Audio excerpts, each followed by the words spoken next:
Test 1 2. There we go. Right, everybody in here. Bingo, there we go. Good morning, everybody. Good evening, good afternoon, depends on where you're watching from today. Dante here, glad to be with you guys as always. Looks like a new face, Shine Well. Great to see you here today. Excited to see you. Welcome to the One Funnel Away Challenge. If I'm not mistaken, I believe you are a new member, a new challenger. Great to have you here. Welcome to General Coaching. Today is Ecom Day, gang. For any of our new members who maybe this is your first week going through, or maybe your first week joining a live call, today is Ecom Day. So from 11 to 12, we're going to have our general coaching. That's no borders, no boundaries, no rules. Ask me any questions about anything that you're doing. I'll be more than happy to help you get over hurdles. And that'll be from 11 to 12. From 12 to 1, Trey Llewellyn is going to hop in. We're going to have an ecom specific session. All questions from 12 to 1 will be pertaining to e-commerce, but I'm really excited to get with Trey today. It is going to be a fun one, as it always is. You know, just a side note about Trey. I'm going through as a side project right now, going through recordings. We have been working with Trey for just over a year now. He's actually been doing coaching here for ClickFunnels, and I've been going through a lot of the archives and the recordings, and just the amount of value that he gives is unconscious. So we're really excited to see him at 12 o'clock today, but we have an hour together before he comes and I can get you over any hurdles. So if you have a question, please just raise your hand in Zoom. I know Zoom makes it harder and harder each week to find. So if you're trying to raise your hand, go to the bottom of Zoom. You'll see your control bar with all of your options. You'll see a heart that says react. If you click that heart that says react, a pop-up shows up, and then you'll see an actual button that says raise hand. Click that raise hand button. It'll raise your hand just like so. That just lets me know that you have a question, something you want to talk about. So if you come into a session knowing you have a question, go ahead and raise your hand right away. Get you added to the list and up at the top. If you have a question come up as the session is going on, feel free to raise your hand at any time as we go through this. Now, let's get into it. It looks like the first hand, sorry, I have 5 screens today and I'm a little blocked. First hand is Charlie. Great, let's get it started. Hey, Charlie. Hey, Dante, how you doing? Awesome, how are you? Doing great, thanks. Hey, I did what you asked, and so yesterday I reached out to all the members who purchased their first shirt but did not purchase a second, and got a lot of data back.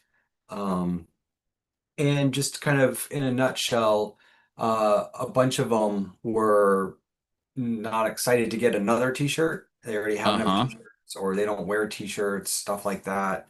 And a bunch of, well, not a bunch, but got some feedback that one person really was not happy with me selling the t-shirt outside of our club, our community. Oh, how'd they find it?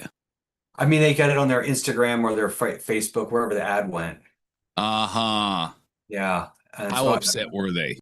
I mean, I could tell that he was kind of disheartened by the whole thing. Okay, but he wasn't like raging mad, cussing you out or anything. No. Okay. So, like, I just didn't think of it as a business. I thought of it as a community and whatnot. And I'm like, well, I need to figure out how to, keep this thing going. And it's not free, so I need to figure out how to, perpetuate and grow this community. So I try to, ease that down. But anyway, yeah, and when I did the Facebook ads, I did exclude the pixel, but I don't know how effective that was, because I got other people that told me that they were seeing the ads too. So I have to crack that nut.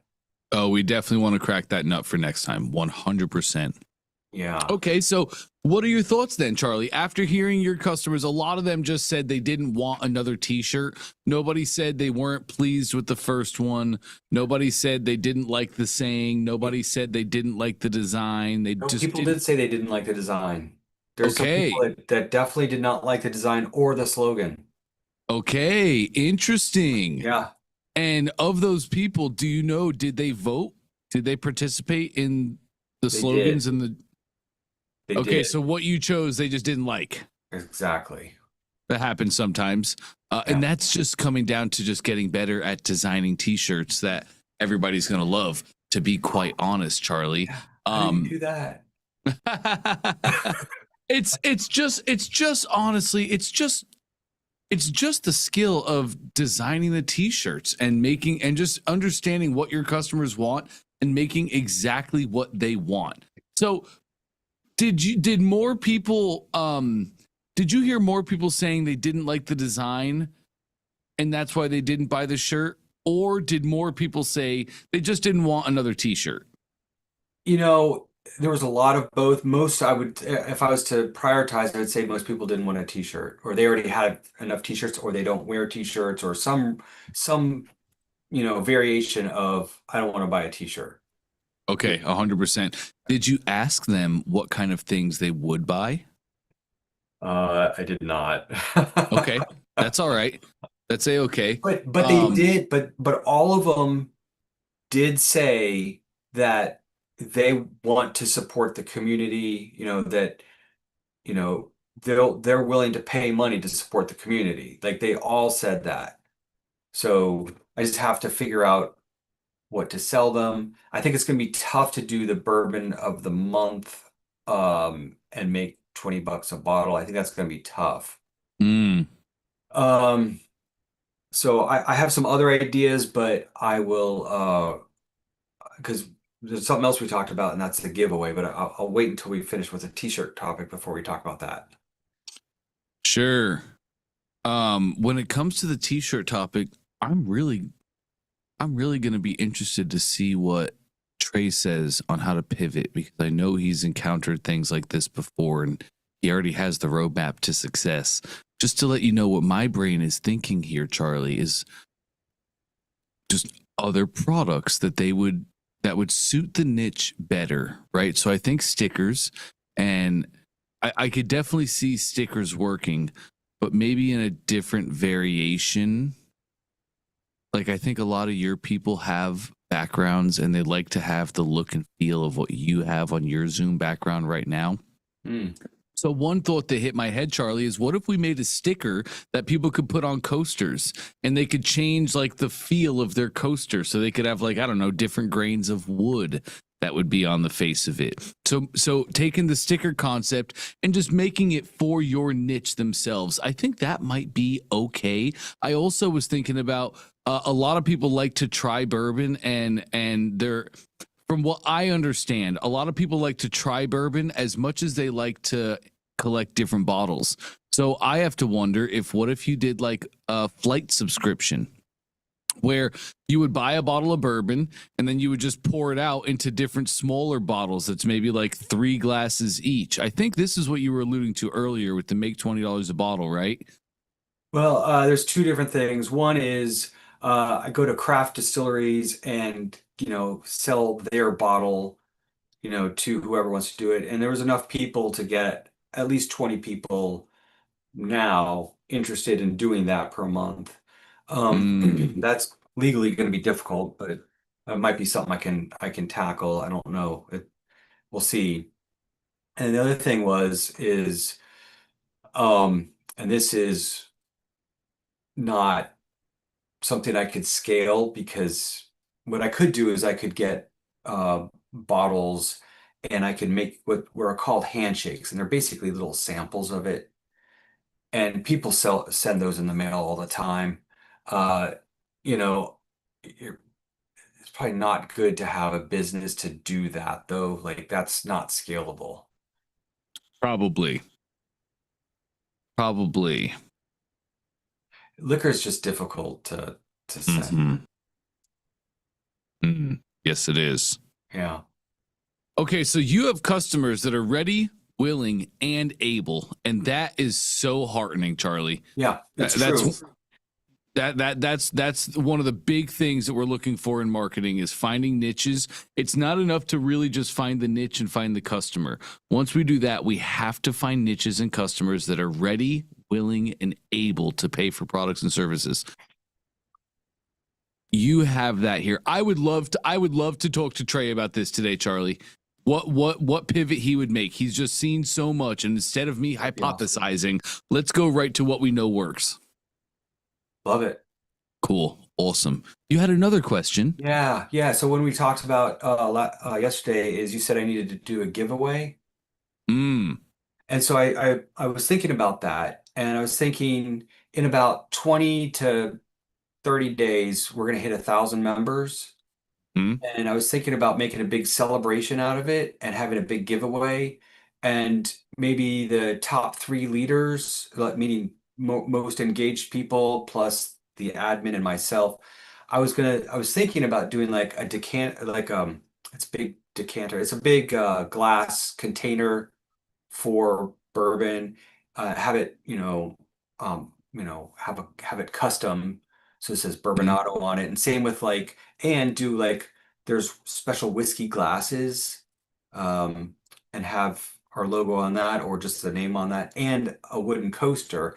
And I could do like, a grand prize, which would be all three, and give that to those five people. And then just give the whiskey glass and the coaster to another, I don't know, five people and just do a random draw for that. And then maybe another five just coasters to another five. I don't know. That's just kind of, I was just brainstorming ideas for I'm that. sorry. Could you hit me with that one more time? Yeah, so there'd be three different levels of prizes. One is like a grand prize, then a like a premium, then a standard.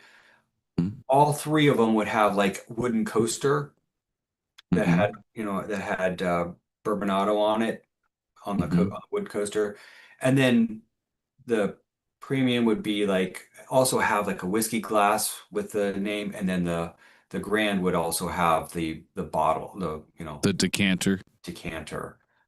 And then I was gonna just target the grand to be the top members that have been contributed all along, and then randomize the other two. I was just thinking it out. I don't know. I'd love to hear what Trey thinks about this as well. Okay. I would personally say no.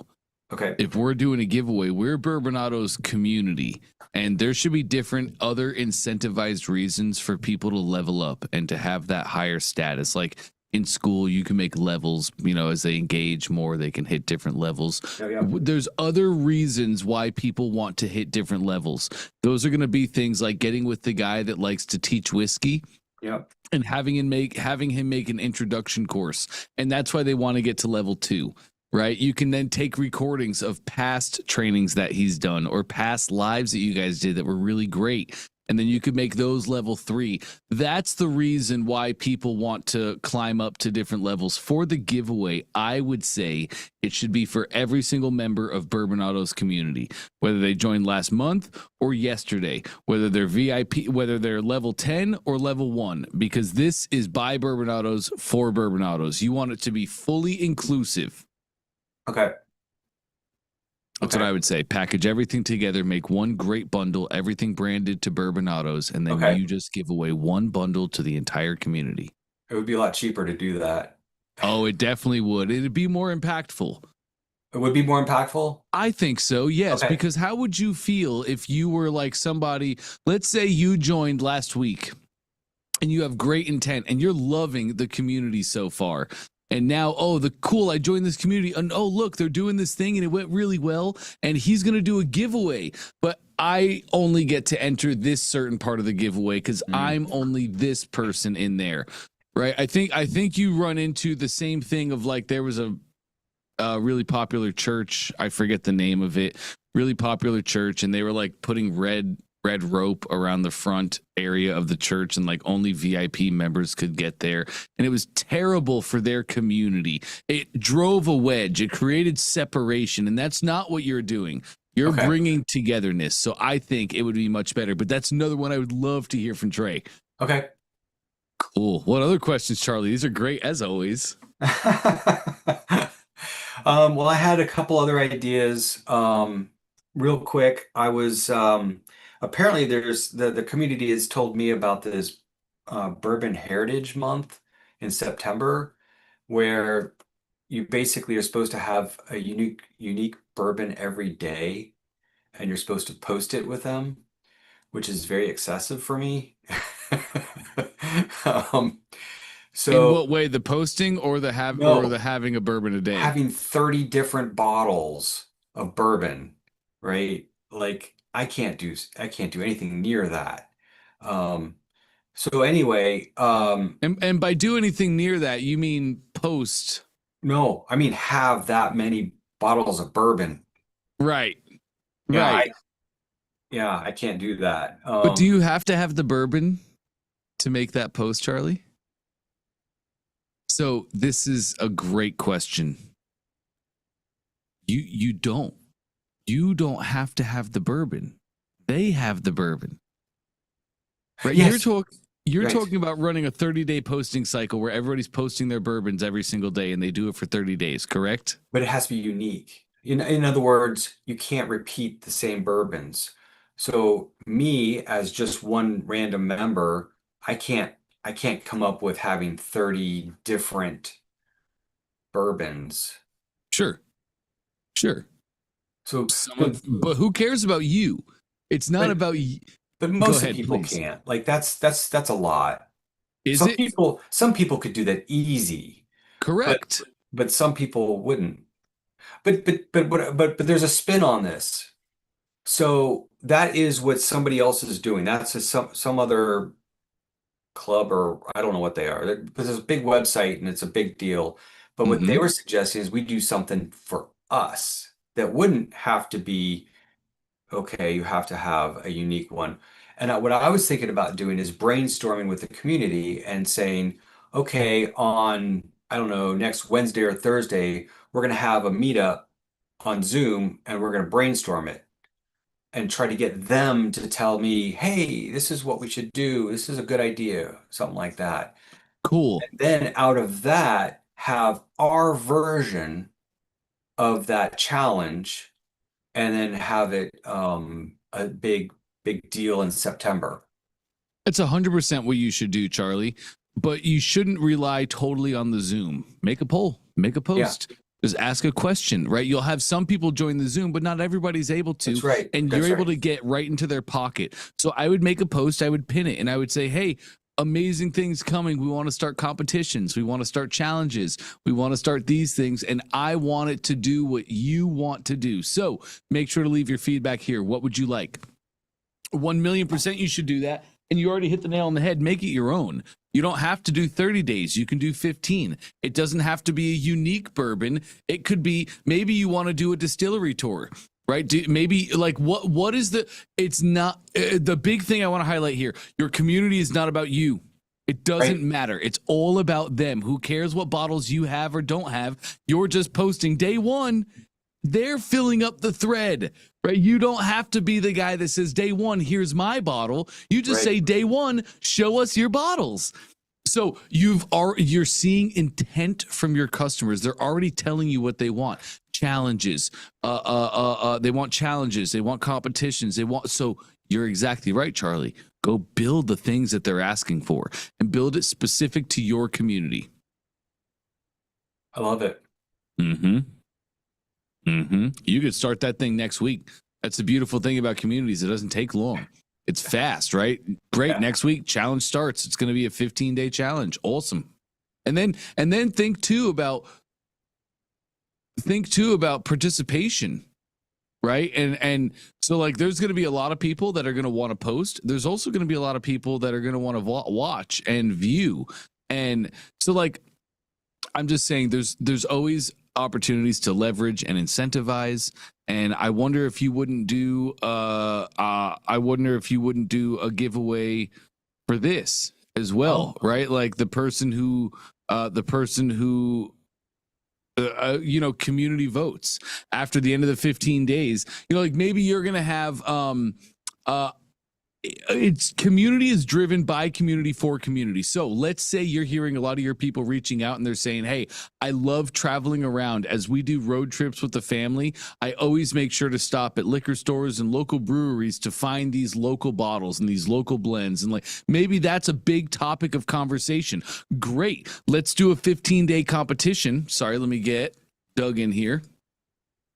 Let's do a 15-day competition where you share a bottle and a story behind the bottle, right? And whoever's got the coolest bottle and the coolest story is voted by the community. And then maybe they're going to get something from that thing, right? Well, cool. Now we're not just doing posting. Now we're making it engaging. Now we're making it inclusive for everybody. So that even if the person just joined last week and they're just getting into bourbon and they're just getting into the collection side of things, now they can still be a part of it. They can still watch. They can still read the post. They can still hear the stories. They can still vote at the end for their winner.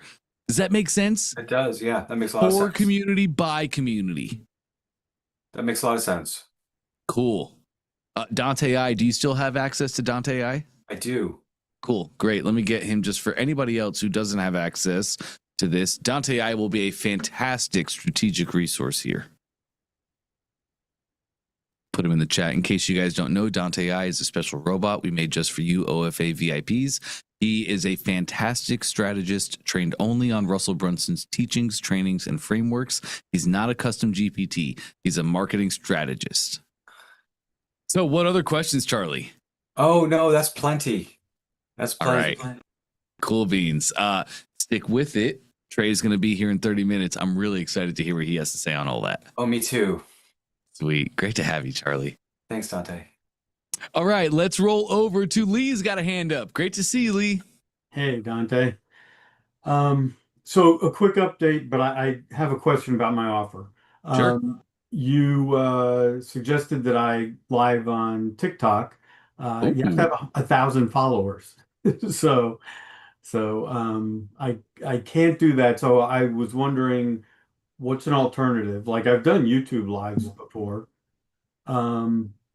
But even so, I realized I should have my offer up before I do that because I need a place to send people if they're interested.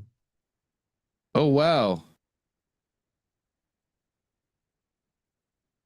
Oh, wow, you're right. Man, TikTok's made some serious changes over these past 3 months. They've been flip-flopping a lot. You're right. You do need at least 1,000 followers to go live on TikTok, but you can use a service called Restream. I actually use Restream as well. You can use Restream and you can still go live on TikTok without having a profile with 1,000 followers. However, having said that, you can still go live on Facebook. You can go live on YouTube and we can still do the thing. So without hitting a roadblock, without having to stop, because how many times, you guys let me know in the chat if you felt this or found this in your own life. How many times do we have the fire to do something immediately, right? It's like, oh, I'm hot. I'm ready to go. Let me go do this thing. And we have the fire, but then we hit a roadblock and we take a day to try and figure out how to get over that roadblock to do that thing. But then the fire starts to dwindle. And a week later, we're like, I don't really care about going live, right? So if you've experienced that, I have as well. We all do. I'd love to see you still. You can go live on TikTok using Restream. It is not difficult, especially for somebody like you, Lee. You'll be able to figure this out. I'm already looking at tutorials on YouTube about how to do this, so will not be difficult. However, if you find by the end of the day you're like, man, this is a little bit harder than I thought, or I'm not getting whatever, just go live on YouTube, go live on Facebook, go live where people are and talk about your thing, especially the first one. The first is so importantly, that first live, most people have that before you hit that button. That's where the fears come in. That's where the nerves come in. That's where the little bit of anxiety comes in. Let me share something really cool with you.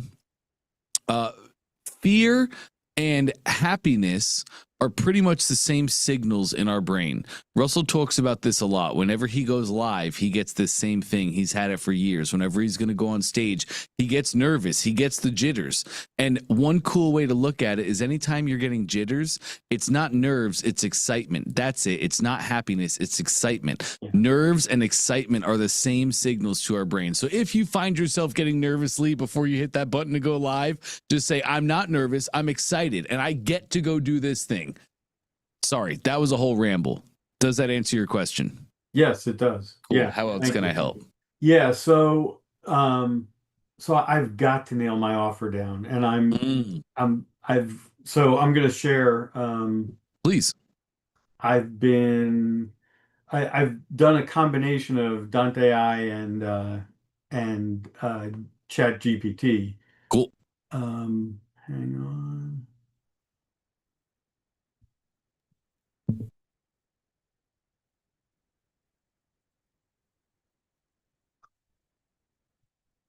Okay, am I sharing the right thing? Do you see Yes, I Dante? got Dante I. Okay, all right, great. Um, so okay, first of all, I in ChatGPT, I said something about the puns available in daily bread, like, making dough and things like that. Yep. Um, and so ChatGPT ran with it. And so then I copied what I had and pasted it into Dante I to get a second opinion. And so Dante I has basically replaced all of that. So I don't know if that's a good thing or a bad thing. I thought it was kind of fun and had some personality, but maybe it's a little too goofy. So anyway, that's not really my question. My question is really just how do I how do I know when I have enough different bonuses and I'm really struggling with tiers and pricing. Like, Mm. I'm and I can make it so complicated that I don't even understand my own offer. And so I'm really struggling with, like when you're a writer, when you edit things, it's like, how do you know when you're done? And that's Mm. kind of where I'm at with the whole offer is like, how do I know when it's a good offer and I can stop, twiddling with it? So I can answer that for you. Your customers tell you, Lee. yeah, yeah. It's the same thing for every business out there. Everybody has this same exact question, and it's always your customers. Because if you're going to twiddle with it, you're going to twiddle forever. It'll never be right. You'll always have something. Here's how the game is played. You launch your offer. You get people to go through your training, your course, because that's just your frameworks. My frameworks for investing success is you have to do these 5 things. Once you master these 5 things, you're going to have great success. So thing 1 is this, and this. That's your thing. So as you're teaching your thing, people go through your course and you're doing your exit interviews. And at the end of it, you're like, hey, did you enjoy this? Did you learn? Did you grow? Yes. Awesome. Great. Hey, as you went through this training, of the things I gave you, and you would show them your stack of all these things that I gave you, what was the most important thing? What could you have not lived without? And they'll tell you like, oh, I couldn't have lived without this. This thing was this one thing made it all worth it for me. Amazing. Great. And you're like, okay, cool. That's doing good. I like that.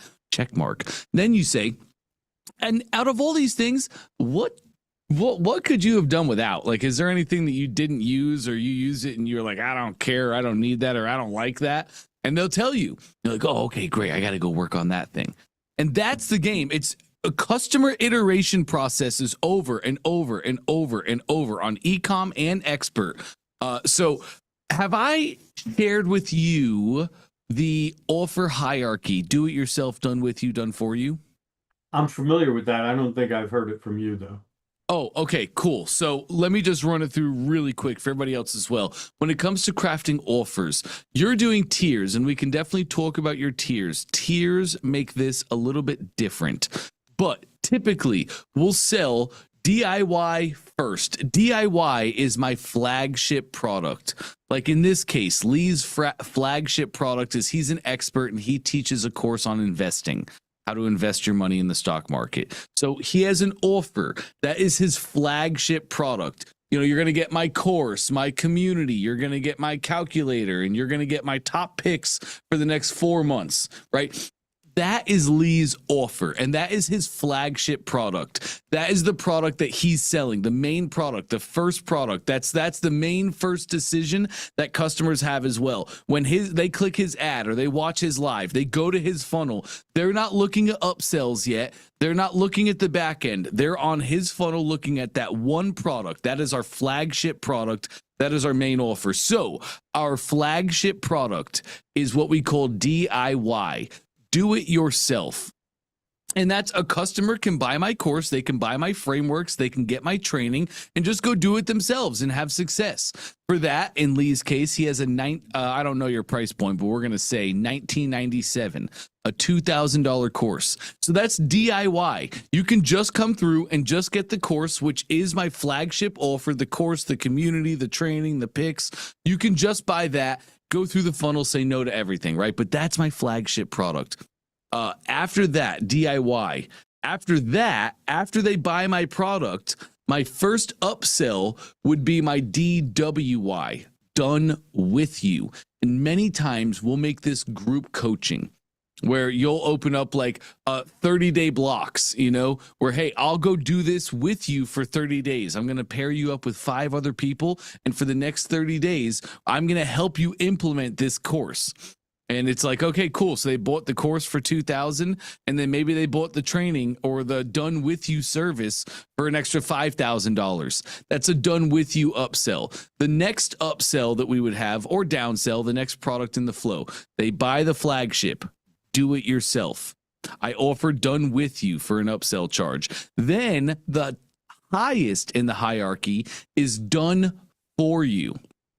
So in this case, Lee, it done for you can be a little bit different, and it tends to shift from business to business. So in this case, Lee, like I think that is a brokerage, if I'm not mistaken.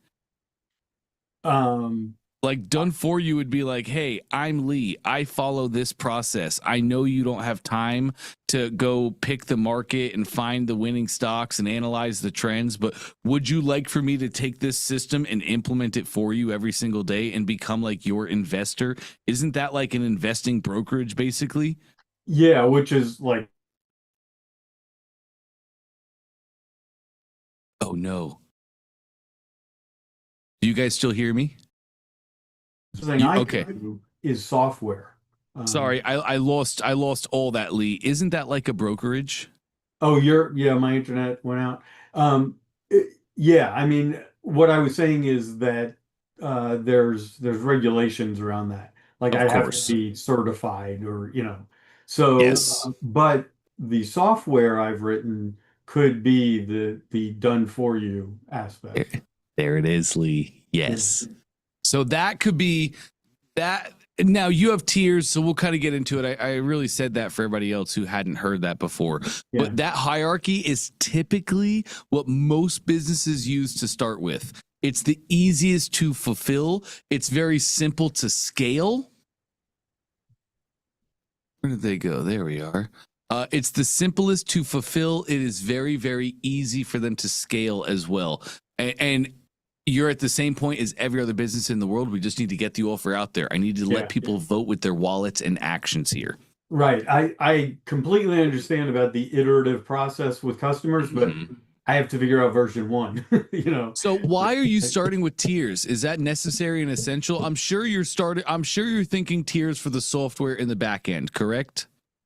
The software definitely is like an upsell or another tier. Yeah, what I don't know, maybe I'm wrong to be thinking of tiers. I was thinking of, there's the course, and then I can offer alerts. I can offer videos, and of course, group coaching.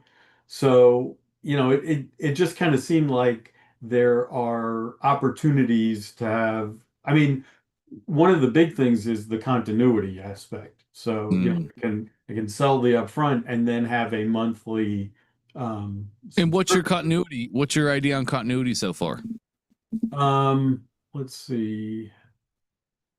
What I think I'll go up to what I pasted. This is what ChatGPT and I kind of came up with is 9.97 and 97 a month, and then 19.97 and 197. These are actually ChatGPT's numbers, and then 29.97 and 2.97 a month. So Yeah, it's right on the money with the numbers and the pricing. yeah, meaning like you those are good prices, you're saying? Yes, yes, Okay. correct. Yes, Okay. they're all universal numbers. They're all the right price points, and it's all the right increments where you'll make a little bit more on monthly. It's going to look appealing to customers. Yes, price points are absolutely perfect, but what I don't see is the actual stack. If Yeah. I go monthly on basic, what does that give me? What's the actual offer? And I really don't know that we need this. So let me talk. What's your offer, Lee? Let's get there. When you say When I buy offer, your program, yes. yeah, When I buy, it's 1997, right? right. So Okay. when I pay 1997, forget the tiers, forget all of that. When I pay 1997, what do I get? Okay. So the core deliverables Okay, are the course, which okay, is, the whole training, real-time alerts. uh huh, So as I place trades, I'll send out alerts. got you. Um, Kind of as needed video updates. So Great. not just the alert, but a little bit of color around it. And of course, we're gonna market that better. You know, toast points. It'll be value, current, up to date marketing trends, so you can stay on top of everything. Yeah, yeah. This was all the baking, the daily bread play on words. So Cool. We do, um, what I'm seeing in there that I don't like is as needed. I would never have as needed, right? You put it as the stack, as the offer, and if only one comes out, that's fine. okay, okay. Cool. So you're saying like remove as needed and just say commentary lessons or walkthroughs? Yes, exactly. Up to Okay, date video commentaries, lessons, and walkthroughs, keeping you up to date and ahead of the curve. okay. Yep. All right. Um, all right, and then group coaching, and Oh, or then making sure that your bread rises fast, something cool like that. yeah, yeah, Okay. Sorry. Yes. yeah. See, here's letting So, it rise. baking with Lee, group coaching. See, great. Okay, so group coaching would not be part of your flagship. Group coaching would typically be the upsell. Right, right. The way this got grouped by ChatGPT is just I told it these are the deliverables that I know that I need to provide. Mm, So, and then I said help me divide them into tiers. mm, So the group coaching and then the community. So those okay, those are really the core, and then everything else is, going to be some kind of a bonus I have to figure out. I have cool. certain ideas like small account scaling, um, maybe some kind of a personalized account sizing report. So, those kinds of things are sort of yet to be determined. Correct. And many times that's how the game goes. We Yeah, have to start with our flagship. And yeah, many times we start with our flagship and the rest kind of shows itself quickly. yeah, So I love everything in your flagship so far except group coaching. Maybe if you were going to go live in the community, but we want to make sure this is not a bear or a burden on you. So maybe monthly lives in the community where you're going to start out and you're going to just show them everything you do in the course and here's how I'm doing it right now. And you're going to answer questions to them. But we want to make this scalable, a scalable offer. So when they buy this offer, I'm not tied to it. I don't have to go live every single week just to fulfill for the rest of my life on the people that bought this thing, right? yeah, So we just need to tweak group coaching, and then you have a really great offer. Now I like that you're giving them the signals or the alerts. yeah. But I wonder if in the flagship they just get the alerts. But I wonder if we do as a bonus to an upsell, when they get an upsell, they're going to get weekly picks. Do you do like market analysis where you could come up with good picks each week? Honestly, no. This is daily Uh-huh. credit spreads on the S&P and Nasdaq. So Uh-huh. this is not like, I think this stock's going to go up. This is pure, general market. It's Yeah, much more. you're just betting the market. Yeah, yeah, Yes. Yes, got you. yeah. Okay, cool. So it really it all starts for us, Lee, with our first initial flagship offer.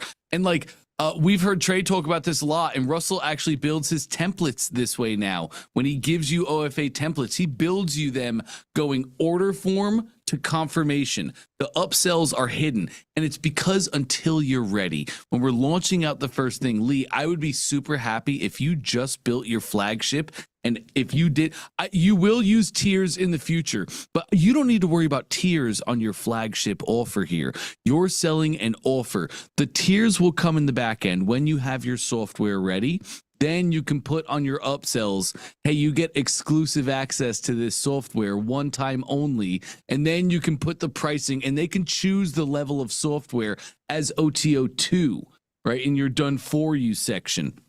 But right here, I would like to see you just have a flagship offer that you can sell to everybody, no tiers. One offer that is everything you need to provide the solution to the problems people are facing now.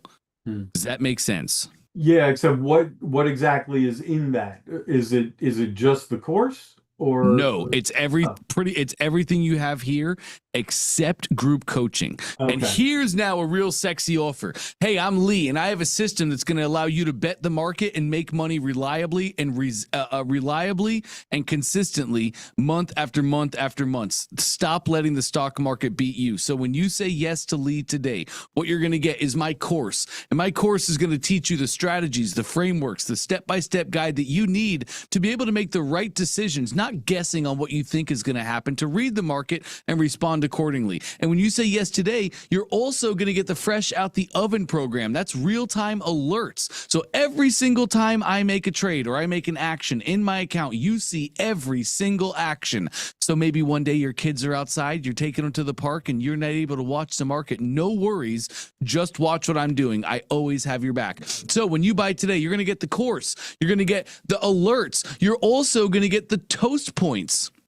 And this is going to be my up-to-date videos, making sure that I have enough current videos that you can stay ahead of the trend and beat your competition. On top of that, you're going to get my course, you're going to get my analytics, you're going to get my continuing education. You're also going to get my community where I go live once a month and I continue to answer questions. Any roadblocks or hurdles you hit, you have a community of me and like-minded traders all working together to accomplish the same goal. You have support in every way. So when you say yes today, you're going to get my course, you're going to get my trades, you're going to get my value-packed, commentary videos, and you're going to get my amazing private community full of like-minded individuals. And you're going to get all that today. Normally, it would be this price. Today only, just this price. That's it. Just make that the flagship offer that you can sell, that you can go live, that you can go talk about, that you can promote, and let's send people there. We'll get data on that. And, because here's what I see happen a lot, Lee. People will worry about the back end. People will worry about the upsells, and they won't launch the flagship. And they'll take 3 months while they're figuring out their upsells and figuring out the back end. But then they launch, cool. Now the entire funnel is built step by step. Awesome. It's launched, but you took 3 months to get there. And now you launched your funnel and it flopped because our marketing isn't perfect. Our headlines aren't just right. We're not speaking to a dream customer. And now we have to go through another month or 2 months of changes and tweaks to actually get the funnel converting. Does that make sense? Start with a flagship offer. And now let's let ourselves get into some quicksand on this one. Let's get a flagship offer that is converting, and now you have some real fire under you to I got to go make my upsells now because I have an offer that's converting. Okay, so you're saying launch without any OTOs or Yep. anything like that, and then can those offers be made to people who have already bought, assuming there are some? What do you mean exactly? Well, it's like, let's say 5 people buy just the offer. Is Yep. there any way? I mean, I'm sure there's a way, but like, how would you then offer them the continuity?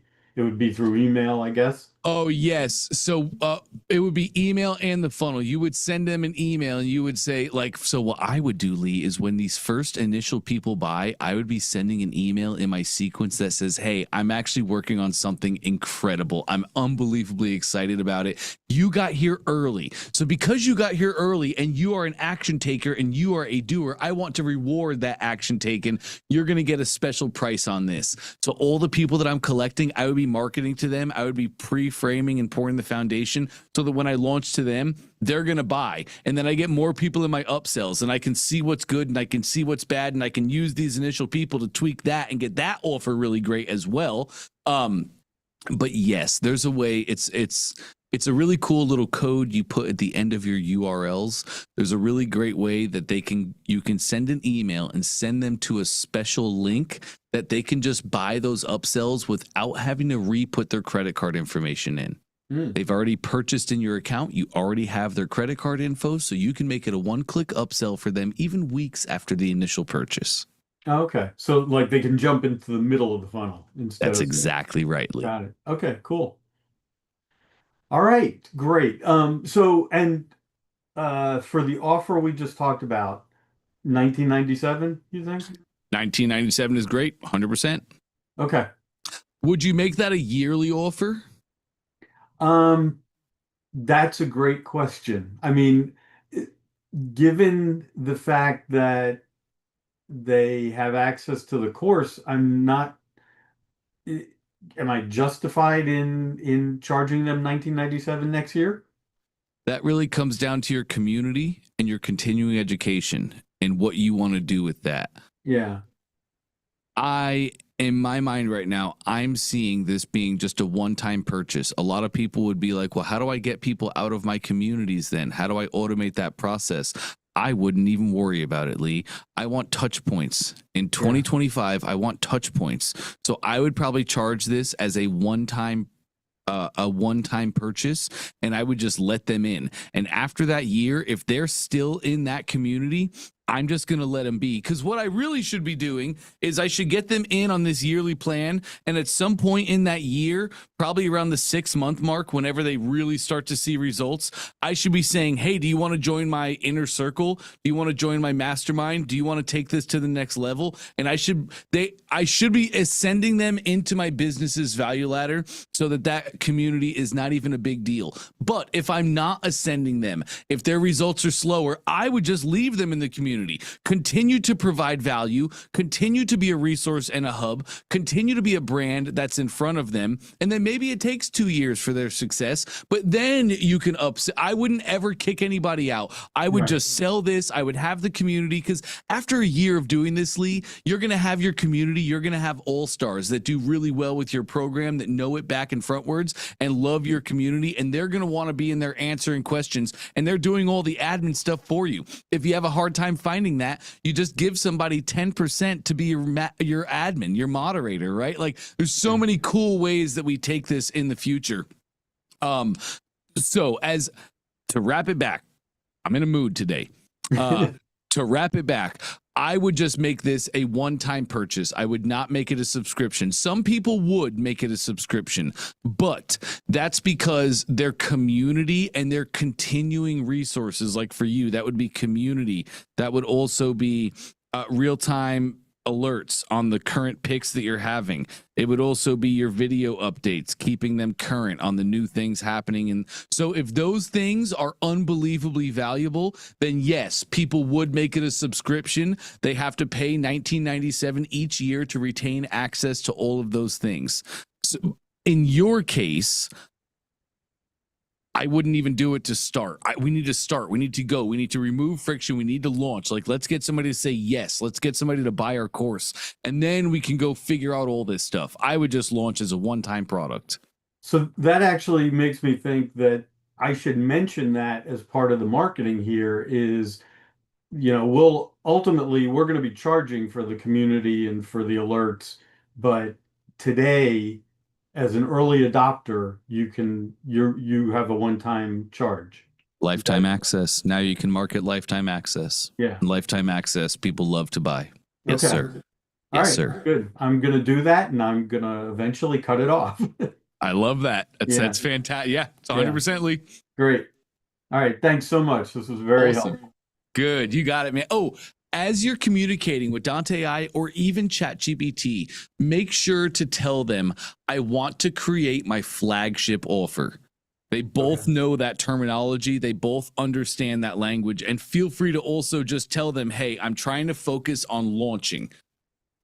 Okay. I just want my flagship offer and an offer bump. Okay. I'm a huge fan of launch. I'm a huge fan of the fastest path to cash, all of that. However, order bumps convert like crazy. So that would typically, like in your case, your course is $19.97. I bet a $47 to $97 bump would be incredible. Order bumps typically tend to convert at a 33% rate, gang. 1 out of 3 people that buys will take the bump regardless of what it is. There's a famous marketer that actually did a little experiment a while ago. He launched an offer and the order bump was literally air. And it said, this is absolutely nothing. When you buy this, I send you nothing. You receive nothing. This is just air. And 33% of people bought his order bump. So I would love to see you just come up with that. Maybe you already have a training. Have Lee, this might be great. Perfect timing, actually. Have I shared with you selling your sawdust as a concept? No. That's okay. Here we go. I'm going to stop your share. Oh, I have a lot of screens. I can stop it. Oh, look at you go, my man. Okay, here. Let me talk selling your sawdust. This is something we all have to have. So selling your sawdust, as you come up with your bumps, I bet, Lee, you probably have some sawdust already sitting around that you're going to be able to do this right now immediately. So back in the day, what do carpenters do? Carpenters buy a giant hunk of wood for a fixed cost. I pay $1,000 for a tree. A carpenter takes that tree back to the shop. They cut it, twist it, shape it, mold it to create it something desirable and pleasurable that they can charge people money for. That's the game of a carpenter. And in the creation of that beautiful product, they have a lot of waste. So what does a carpenter do? When they cut wood, they create sawdust. For years and years and years, gang, carpenters at the end of the day would take a broom, they would shove that sawdust out the back of the door, and wherever the wind may blow it, it may blow. Until one day, a really smart carpenter woke up and said, well, hang on a minute. I paid $1,000 for the tree. And yes, I have a ton of this waste, but why is this waste? It's still wood. It's still the material. It's still the thing that I paid for. So in what other ways can I use this sawdust to turn a profit? He stopped shoveling the sawdust out the back of the door, and one day he just sat and thought. Thus, the fire starter is born. The particle board is born. Your floors in your home is born. These things are all sawdust compressed in wax. That's all that they are. For years, he was wasting massive amounts of profit. So my question for you all is, what sawdust do you have in your corners right now? What things have you done in the past? What videos have you created? What assets have you made? What calculators, planners, what cool things have you done that you are looking as a business owner as sawdust sitting in a corner that I've forgotten about and it's just an eyesore? But to your customer, it is absolute gold. What things do we currently have that we can use right now? What things do we have that we can shape and reshift and manipulate just a little bit to turn it into something that is unbelievably desirable to our customers? Selling our sawdust, gang. Selling our sawdust. So Lee, I'm curious for you. We have a couple seconds here. I'm curious for you, Lee. Do you have any sawdust that comes to mind? I have tons of things that I've done. I mean, things I've written, code I've written, that you know, little utilities and tools. So yeah, I'm sure I can come up with multiples. So yes. What's a good price for a bump like that? A typical good price for a bump is $47 to $97. Okay. You have a $19.97 offer though. So I've seen many times where $197 for a bump converts out the wazoo. Okay. That'll be tweaking and testing. I wish I had a crystal ball on this and I could call upon the magical powers. I don't. We'll have to let our customers vote with their wallets and actions on that. I think I'd probably try and lead with a $97 product. Okay. If it converts really well, I would bump up to like $197 product. If it didn't convert like I want, which I'm shooting at 30%. If my bumps are not converting at 30%, I'm not hitting the mark that I should be hitting across the board. Any industry, any niche, anything. So I would start at 97. If it converts really well, I would up the price. If it didn't convert so well, I would down the price to 47. Okay. And that could be, Lee, these things, they can be one asset. You could sell, like, if you have one asset worth 97, don't forget, once you get them to say yes to the flagship, they're already in a buying mood. So bumps are really easy, quick, split-second decisions. You really want it to fit that. Also, big thing with bumps, they must not be necessary for them to get the value of the flagship product. So it can't be like, if you buy my course, but you didn't buy my bump, it's not going to work for you. They can both be in the same niche and topic, but they must be disconnected. And I'm not sure if you said this and my internet blanked out, but multiple bumps, or do you bundle? You can have multiple bumps inside of ClickFunnels. You absolutely can. Okay. Does that hurt the adoption, or I've seen both ways. I'll tell you right now, Russell's running 3 bumps on all of his funnels pretty much. And I know a lot of guys in ecom that are running multiple bumps on their ecom funnels. So feel free to start with 2. If you had 3, great. You can start with 3. Okay. All right, great. That alone was worth a lot of money. So awesome. I'm assuming. Well, I won't count the chickens before they're hatched, but yeah, let's put it to practice. Yes. All right. Thanks very much. Awesome. You got it, Lee. Always a pleasure. And look at that, Lee, your check's in the mail, man. 12 o'clock, right on time. That was absolutely perfect. We have Tuesday, baby. That's Trey Day. No, let's call it. Let's give Trey one here. He loves to call it DNT Day. And I love that, because what a pleasure of my life it is to get to work next to Trey Llewellyn. Trey, what's cracking, brother? What's up, my man? I am here. Let me get this up and running. There we go. Good to see you. Good to see you, man. Good to see you too. Look at what do you have? What do you have? You have more photos coming today? Or are you taking on a new persona? Persona, bro. Like, I want to own an island, so I dress like I own an island. That's right. Yes, sir. Well, I don't know if you saw that screenshot I sent you. I got people taking my logo, so I got to like upgrade my appearance. Yeah, dude, K's and crowns. So now, just so you guys know, everybody's ripping off Trey's brand because he's a stud. So Trey's a trendsetter. Go start investing in those shirts right now. In 5 years, they're gonna pop. They're gonna pop. They're good. They're good outfit. I like them. You should get one. They're slick. Once I can get my gut to go away like you did, I'm gonna do it. All you gotta do is just hold it for a little bit every morning, and tell it to go away. That's what I keep doing. Slowly but surely, it gets the hint that I don't want it no more. You're a trip, dude. Dude, yeah, let's get into it, man. I'm excited to see what kind of fun. What did you say? Did you welcome the call? I was kind of like switching between calls. Did you have a question starting off? I didn't really have a question starting off. Right before you came in, I was just talking about selling your sawdust, that whole concept. I know you're familiar with that. I don't have specifically a question to start with, or really any track. I know we have Charlie in here, and we were talking about some community stuff earlier. He's at a interesting point. I'd love to hear your feedback on that. But this is pretty much a blank canvas, anything you want to do. But one thing I want to talk about, Trey, is I wouldn't call it an epiphany, but I would just call it like a more concrete feeling I have. Last week, I asked you a question. We were talking about products. We were talking about e-com. We were talking about AI and how the world is going to look different in the years to come. And one thing, I think I've talked to you guys about this before. If I haven't, you've probably heard it in my trend of questioning. I have no idea how to raise my son. I have no idea how to advise my children in the best way in these coming years. Thankfully, my timing is perfect. In 5 years, the way will show itself, and I'm not going to be so bad. But a thought I'm consumed in, like I had it, gang. I had it. I knew exactly what I was going to do. when it came to my son, I was going to go to Home Depot and Lowe's. I was going to get friendly with the managers. Anytime they had overstock or product that they were going to get rid of that was home goods like light bulbs, dish detergent, stuff like that, I was going to go buy it for him, give it to my son in a wheelbarrow, take him door to door and teach him how to use persuasion and sell things to people. I was going to say, I knew it. I knew the way. I've been so unsure of it. Dude, I locked in last week after what you were talking about. What skill would you tell your kids is the question I asked you. And you hit me with an answer I wasn't expecting. I would teach them how to pick winning products.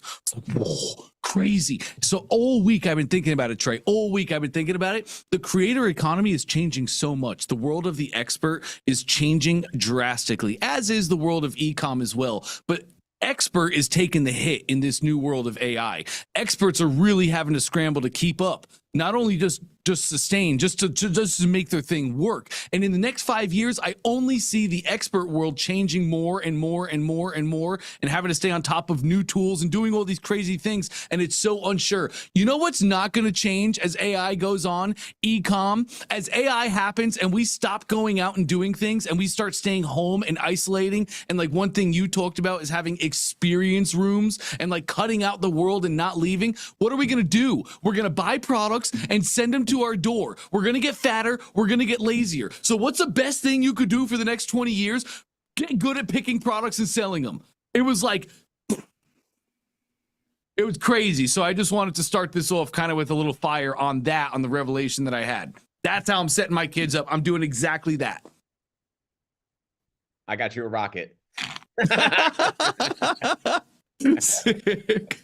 I was looking for flames, but I got the rocket. Let's expand on that. I've had an idea now for many, many years that I think is really good for kids, especially, growing them up. I actually, ironically, before I get into the idea, this morning, I asked my son, who's 11, Liam, on the way to dropping him off at summer camp. I said, Liam, do you know what Bitcoin is? And I would say from his definition, he had about a 50-50 decent explanation of what it was. And I said, realistically, when you're 20 or 25, Bitcoin or crypto or digital currency will be on your phone. You won't have wallets anymore. There won't be any wallets. It'll just be on your phone, and you'll tap and go, just kind of like we do with Apple Pay, but it'll be with, Bitcoin. It'll be a world currency. So there's no exchanging going on when you go to Taiwan or you go to China or you go to, to go to America. It'll just be an exchange of Bitcoin. And why I was asking him that is because I feel where we're at 20, 30, 40, 50 years old, we are making some sort of income that we can put money into a digital currency as it is, which is, let's just say Bitcoin, which is obviously the number one brother, and just kind of have it there to inflate, invest, and grow, right? But for him, who's 11, like, he doesn't have any money. He doesn't have a wallet. He doesn't have a bank account. He doesn't have a credit card or passive income yet. And which worries me, because when he's 20 or 25, he's going to come to me and say, hey, how many Bitcoins do you have? He's going to say, how do I, get a couple thousandth, 1,000th of a Bitcoin, because that'll be $10, $20 at that time, right? Because Bitcoin will probably be $1 million, $1.5 million per coin. So the time to invest is now. And so, which gets me to, how do we get kids to make money so they can ultimately put it into Bitcoin and then raise it? So that's what kind of fueled this inspiration. Two ways that I found just kills it for kids. One is the traditional lemonade stand. We did a lemonade stand last summer in front of a condo apartment which housed like 300 people. And we put it on the front of the condo, just on the side of the street. And people would drive by. They didn't want any lemonade. They just wanted to hand Liam $5 or hand him $10 for the entrepreneurial spirit. In 4 hours, we'd made $120, I believe. And I had him notate it down. So like, that was a lot of money. Unfortunately, it was, a false belief system of how easy money can come to an 11-year-old. I was like, this just was like, this is good, really good, but it's not typical. So just enjoy the wave, as people are very generous. and which got me thinking maybe I should just open a lemonade stand. The second business that I want to pursue, we haven't pursued this yet. I've given it to two other people. Now I'm going to share it with you guys, is how to find winning products. So like, let's go deeper on that. How do you find winning products, or find how important is finding winning products to teach your kids how to do that? How I would do it for a young generation is I would tell them, go to Amazon and look at top trending products, top sellers in the home and garden, electronics, power tools, kitchen, things like that.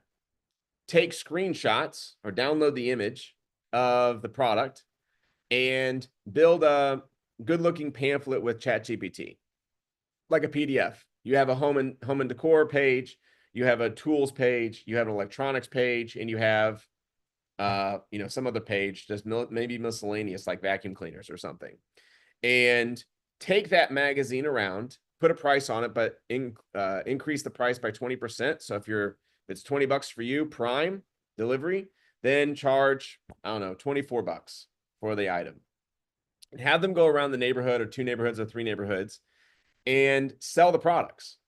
Say, hey, I'm an entrepreneur. I'm bringing these products in the next few weeks. I want to see if there's any products here that you would like to have. And of course, you can have holidays. You can have St. Patrick's Day, 4th of July, Thanksgiving, and Christmas magazines as well. So you could go around each month or each quarter and get orders. He grabs those orders. He comes back. He literally goes to Amazon Prime, orders it all as one cart, ships it to his house, and then goes and delivers those products in exchange for money. So it teaches him inventory management. It teaches him how to arbitrage, which is no inventory before purchase, which is fantastic. A lot of us here should learn that. 3 is what products are trending. So I have 100 products in my magazine. Well, there's probably a top 5 products, which then I could say, okay, these seem to be the trending products. Maybe I could build a website around this. Maybe I could build a QR code. Maybe I could build an Instagram following and sell these types of products, or do TikTok shop. I think it's a really good art to know, is how to door knock, how to sell, how to communicate with people, how to listen to people and make adjustments, and how to sell it, how to deliver the product and make sure they're happy and excited, and customer service and all the things. Then take that money and put it into a cold wallet, put it into crypto. Because $100 today probably is going to be $500 in 5 years, 5 to 1,500. The people who are studying crypto, like I study it pretty hard. I probably watch and learn and research 3 to 4 hours a day on crypto. And I've made my most money from crypto. I've funded crypto with e-commerce. So you have to have a funding machine and then take that funding machine and deploy it somewhere. My deployment is crypto. So I watch it very heavily. Right now we're in a bull run. So, you can throw a dart and pretty much make money, but obviously, watch out for the grandmas coming and taking your money, and then it crashes. Okay. And they're selling. So that's kind of my play. That's done really well for me. I mean, that's how I've structured my things. But for your young kids and yourself to invest in like a cryptocurrency now, you'll be forever thankful in 5, 10, 20 years. I don't day trade it. I just buy it and hold it. And then now you can actually borrow against it. So if you have like a Coinbase wallet, and let's say you have $100,000 in there, you can go grab $60,000 out of it at, I think it's 5.5% interest, and use that money for whatever you want. You can buy more crypto if you want, or you can go buy a car, or go buy an e-commerce business like a Shopify store, whatever you want to do. Like it's your terms of what you want to do, which is pretty cool. So all that's building. So what's going to happen, future terms, is, I don't know if there'll be loan officers anymore. I don't know if there'll be real estate agents anymore. I don't know if there'll be insurance agents anymore. I don't know if there'll be pilots anymore. I don't know if there'll be taxis anymore. So, I'm just watching all this kind of happen, and it's really, really interesting of how things are going. I was watching an interview today on the CEO, a Diary of the CEO or something like that. And he had Kathy Woods on, and Kathy Woods is a big Tesla person. And she was talking how Tesla is ramping up for driverless cars, which obviously we knew that's coming. But what they're attaching, what they're tethering that to is an app, kind of like a VRBO or an Airbnb, where your car drives you to work and you say, thank you, car, for dropping me off. Go make me money. And so then that car goes and acts as an Uber, driving other people around town, picking up people, doing its thing. And it knows, hey, I got to be back to pick up Trey at 5. I'll go pick him up and be like, hey, by the way, I made you, a couple $100 today. Cool. Like I was able to monetize my car. Or the exact opposite is going to happen. People aren't going to buy cars anymore. I'm not going to own a car. I don't have to pay insurance. I don't have to pay taxes. I don't have to pay maintenance. I don't have to pay gas. None of that. And I'd probably make more money just by clicking a button and having a Tesla or whatever car come and pick me up in the morning and drive me. Like right now, my car sits in a parking lot rotting for 8 hours a day, every day. I drive it, let's call it 2 hours a day. And then what's it doing the other rest? It just sits there. It's a sitting asset, doing nothing, just sitting in a parking lot, taking up space. It's pretty crazy. So I think that's where we're headed. But you need a machine right now to fund your life, to fund your savings accounts, to fund your stocks, to fund your mutual funds, to fund your crypto, whatever you want to invest in, right?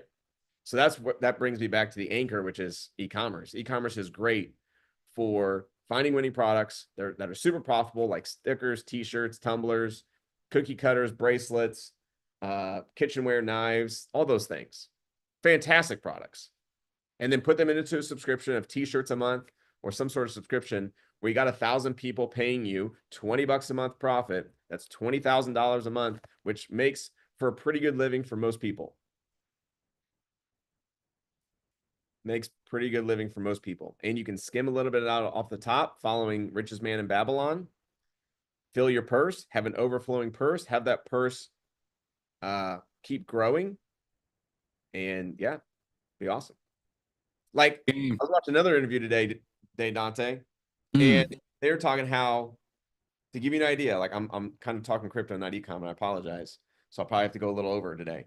But they're talking how crypto's still in like 1989, 1990, 1995 era of internet. They said we're in the same era as Bitcoin as mailing a check-in for a product you want. Like, woo! That's infancy right there. So, all right, that's the last thing I'm gonna say. So that's crazy. That's crazy. Let's get into ecom, man. Even at 100 grand, it's still cheap. It's still cheap. We bought 2 miners. We got 2 miners mining coins for us right now. Oh, do you? We're selling our plane. So we're selling our plane. It's on the market, and we're either going to take the money from the plane and invest in like 250 miners to mine Bitcoin, or we're going to go buy a Shopify store that's doing well and then turn that cash flow and push it into crypto. But if you go watch Michael Saylor off of MicroStrategy at the last Bitcoin conference, he had a really good idea. Chapter 11, it's probably in your link tree. But it was slide number 11, where I thought was really smart, where he said, start putting Bitcoin on your balance sheets and allow it to grow. Because then your company is growing essentially time over time, 20% a year through just the balance of the crypto. So then you can go get investors to invest in your company. They see it as a growth. They want 8% returns. You're growing at 20, plus your e-commerce business is either flatlined or growing. So that's nice.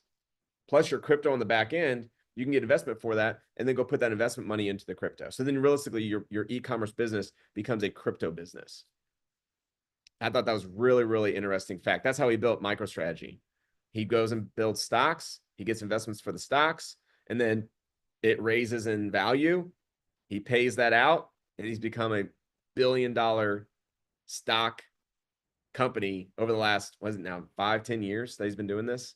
Incredible. Just following exactly that same principle I just gave you. You can do that with dry cleaning business. You can do that with an e-commerce business. You can do that with a car wash business. Like, You could do that with a dog walking business. Dog walking business. It's pretty amazing. They don't make any more of it. They're not making any more of it. There's actually a lot of companies doing that right now, putting on balance sheets. Huge wave. 1 in 4. 1 in 4 Yep. companies. Yep. It's amazing. It's amazing. What a time to be alive, guys. What a time. Well, you want to be talk alive. about amazing. It's amazing to have a Trey Llewellyn here with us to not only show us how to help our businesses grow and scale, but also how to be CEOs, how to live in 2025. You're awesome, man. Dude, I don't want to as you can hear, there's no background noise, right? I don't have any employees. The doors are open. Shades are closed. I just got done working out actually. So I missed my morning workout. I worked out in the other room. I have a tonal here in the other room. I worked out, and that's what I want. You know, I want no employees, just contractors out there doing the thing. We meet once a week, make sure they're hitting the pulse, growing the business, and then I'm looking over the entire 30,000-foot view of the business. Is how do we grow? How do we prosper? How do we find winning products? That's my main thing. Finding winning products and building funnels. That's what I'm good at. That's all I want to do, baby. That sounds amazing. That's all I want to do. That's me playing in a sandbox, me playing in my sandbox. All right, so we should get into it. Jeez, you get me on my soapbox and I start going. We'll do it. Yeah, Thaddeus, I'm making a link tree. I have ClickFunnels, so I don't need Linktree for this. I'm making a funnel, but it's a link in bio funnel. It's gonna have a ton of resources, assets. I'm going through past trainings right now, and I'm making a ton of great stuff for you guys. Just stick with it. It'll be ready very soon. Charlie, let's start with you, brother. You had a really cool question. I think a lot of people are going to be able to learn about communities. Break it down for us, please. First of all, Trey, it's really an honor to be able to talk with you. We talked back when you were in the Virgin Islands. Just you were so relaxed and everything was good. I look stiff. I look stiff when I'm back at the office. Yeah, that's good.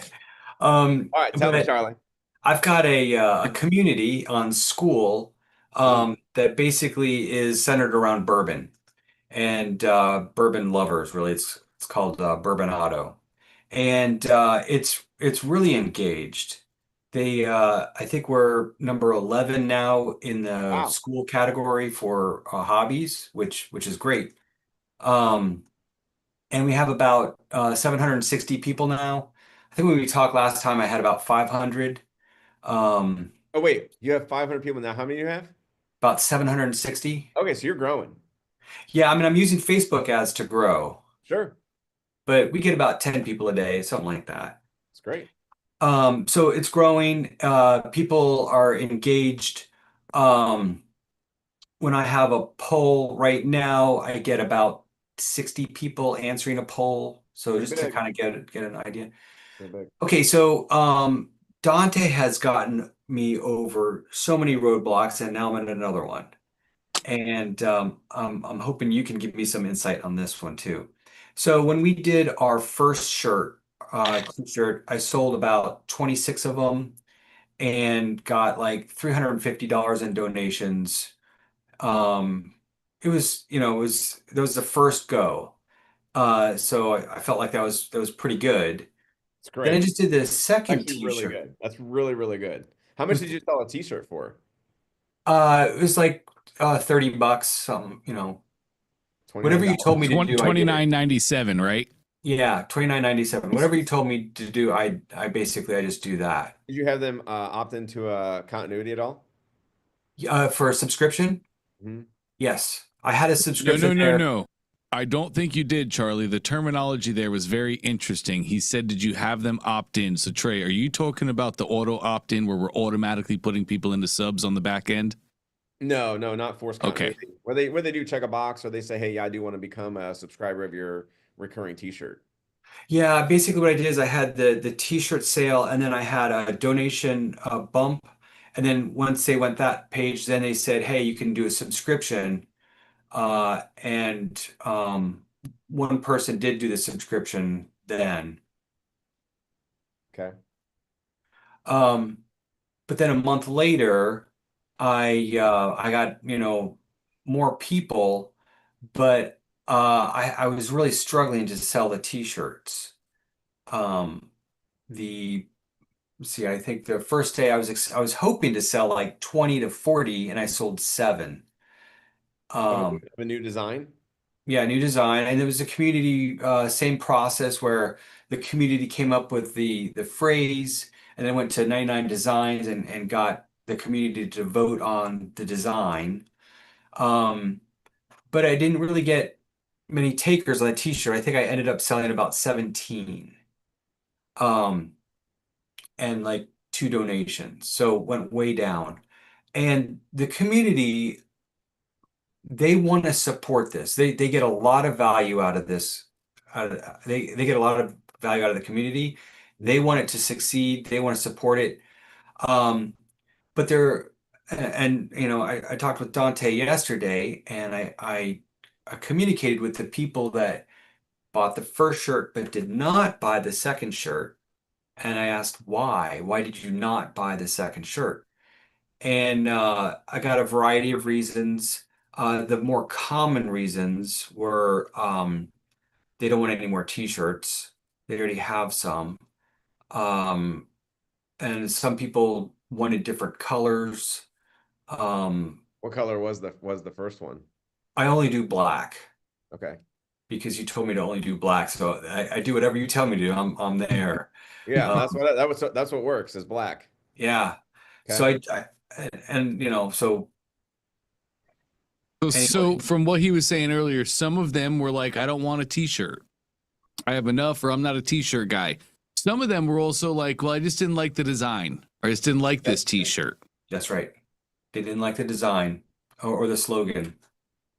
Um, so kind of split there. And so I need to, But to just finish up your question, Charlie, the main thing everybody wants to do, Trey, is they all say they want to donate.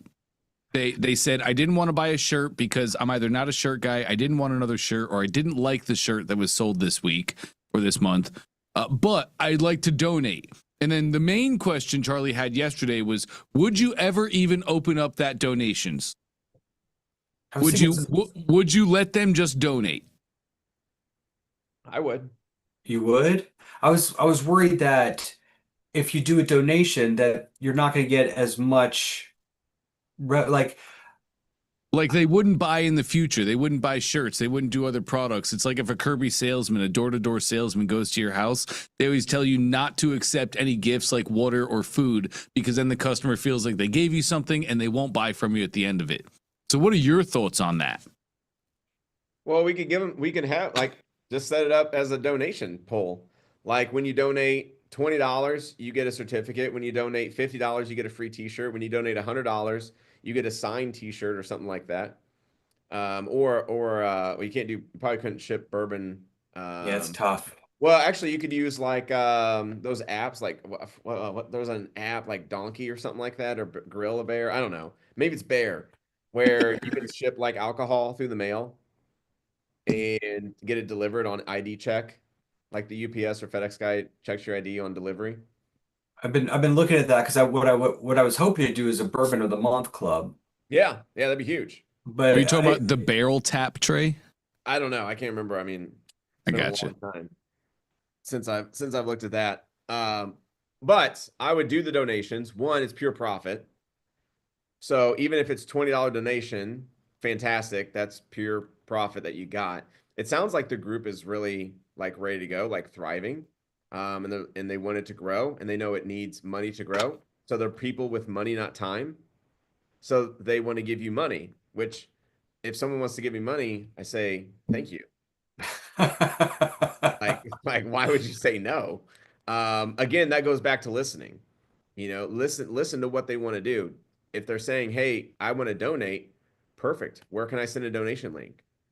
How much would you like to donate? I understand that you don't want a t-shirt. Totally get it. We'd appreciate your donation. That helps us grow. okay.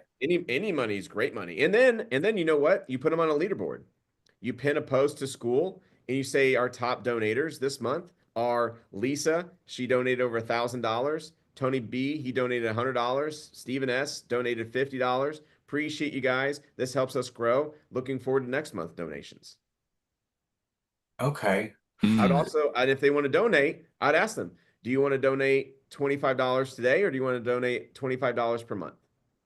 Yeah, because at the end of the day, you've been encouraging to get the monthly recurring revenue.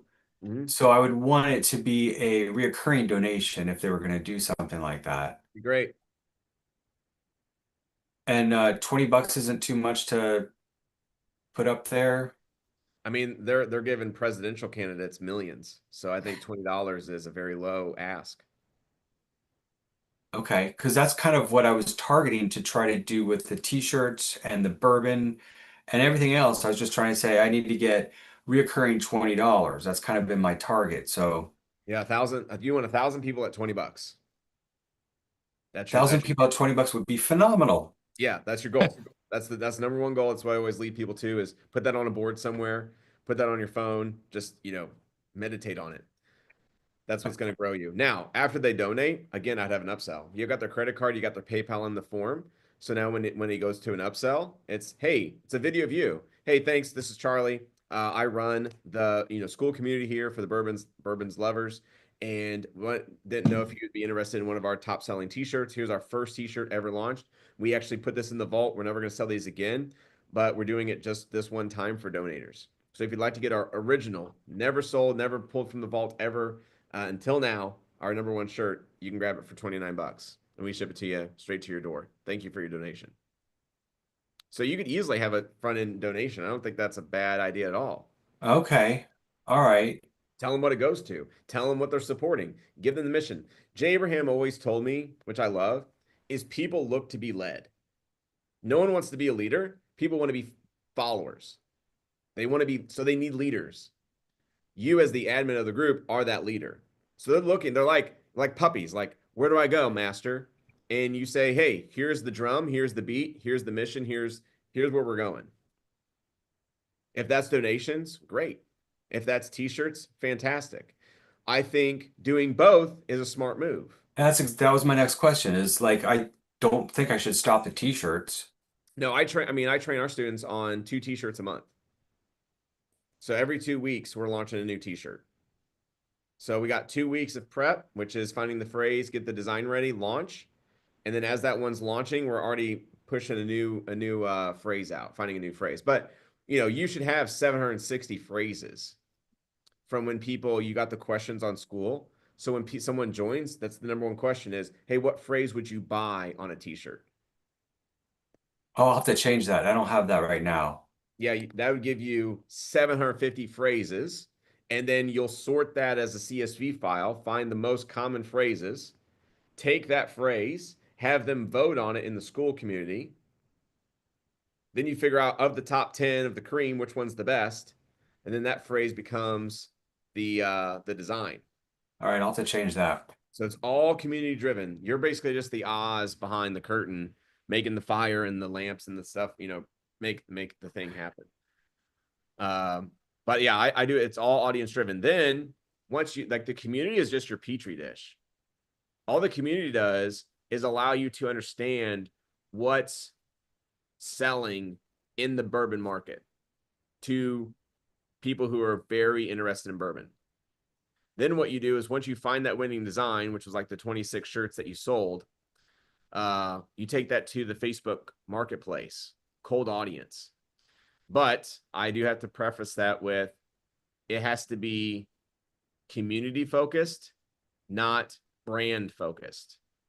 So if the t-shirt says Charlie's Bourbon Club and you try to go sell it to a cold audience, no one's buying that. But if it says I love bourbon, all bourbon lovers are going to buy that.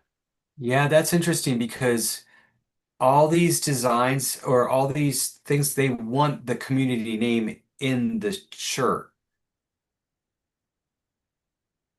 Would you be able to take it out? I mean, I guess I could. I'm using 99 Designs and they have, Bourbonado in the shirt somehow. I could have them do a version with and without. Yeah, because it's not going to make sense to someone like seeing it as a cold audience. So I go niche first, brand second. So build the niche, build the community, and the brand will lift behind it. It'll follow, like the brand follows. Okay. People right now just want the shirt, want the phrase. They don't want the brand yet. Like Right. you're not a brand yet. You're 750 people, deep. Yeah. Like we want to build that to 1 million people. So what I use that for is I use that to look at, hey, what shirt, what phrase, what design in this market sells. Like when we did our Teesprings in the gun market, we never had our brand, we never had our name, we never had our logo, any of that on the shirt. It was Okay. just a phrase with some artwork, skulls, guns, angel wings, things like that. This was back when Buckle was selling, what was those jeans called? Starts with an A. They still sell Affliction. Affliction shirts. Yeah. Yep. We took the Affliction market and we told our designers make our shirts look like Affliction. Ah. Okay, that's really interesting because when I did the first shirt, I only got 3 sales in cold, and it also pissed off some of the people in our community because they weren't happy to see that I was selling it outside the community. Yeah, you exclude those. I tried. I put the pixel in for exclusion, but it still showed them a couple people. Some people. So I haven't cracked that nut. That's the second nut. But the goal is subscriptions. So selling 26 shirts and only getting 1 subscriber, that would make me cry. Okay. We want 20%. So I would be looking at what, 4 to 6 people joining, if not more, especially since they're community. And what I do is I price the shirt low. So I'll give it to them for like $10. The first one? First one that they choose on renewal. So I'll say, hey, you can buy the shirt today for $29, or if you buy the first one for 10 and become a member of our t-shirt club, I'll give it to you for 10. Can you do that in Like funnels? 40 to 50% take rate. Right. Because they can still cancel at any time. Of course. Okay. Yes, Charlie, you can do all of that inside of ClickFunnels. Okay. Trey, I heard you mention bump. So do you make the subscription a bump, not an upsell? Correct. And I make it at the top.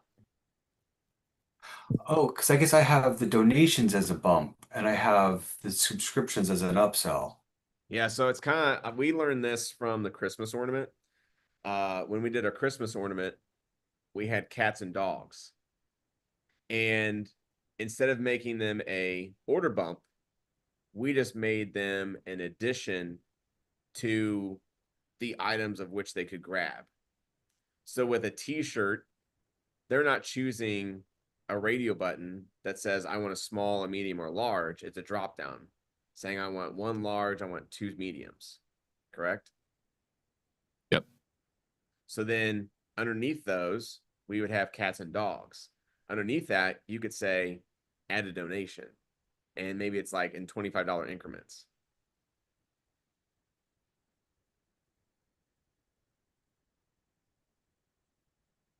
But I wouldn't convolute it. So for the t-shirts, I would just do the top one being a one-time purchase of the continuity. They just drop down and select their size. I think ClickFunnels is kind of working on that right now. Yes, we are. It merges quantity and then size. That doesn't make much sense for what we're trying to make it do. But for now, it works. And below that is small, medium, large, extra large, 2XL, 3XL, 4XL. Then you could do an order bump if you want for donations. We found that when we remove all the order bumps, it increases conversion. So we don't have order bumps anymore on any of our order forms. We removed them all. The order was too long. So how does it get to the subscription? It's the top one. So that it's right at the top. Very top of the selection. So it's bold, it's big. It says, hey, I think I sent Russell a screenshot of it. Let me see if I have it. So you can at least just see it. I think it'd be easier just to see. Presentation without demonstration. Just conversation. Let's see. So let's see. It's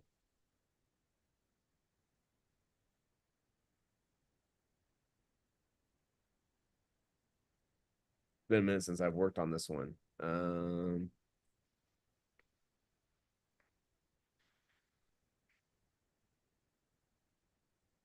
Copy. Give me a moment. Take all the time you need. Yeah, this is gold. Yeah, it is.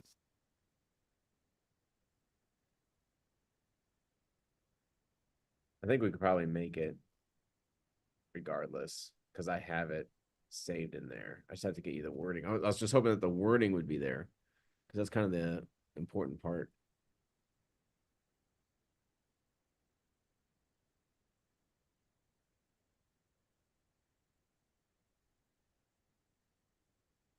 See, this one had all the sales, so. And before I give these this out, I usually I run tests through it. So oh here, hold on. If we go to live page. Nope. It's still not the one I was looking for, but we'll be able to edit it, I think. Let's see. Okay. So let me show you this. This is what ours looks like. So yours should look something similar to this. It does. It looks similar.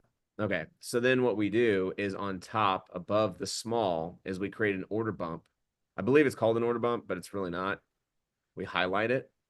So let's see if I can edit this. I'll show you what it might just appear if I add it.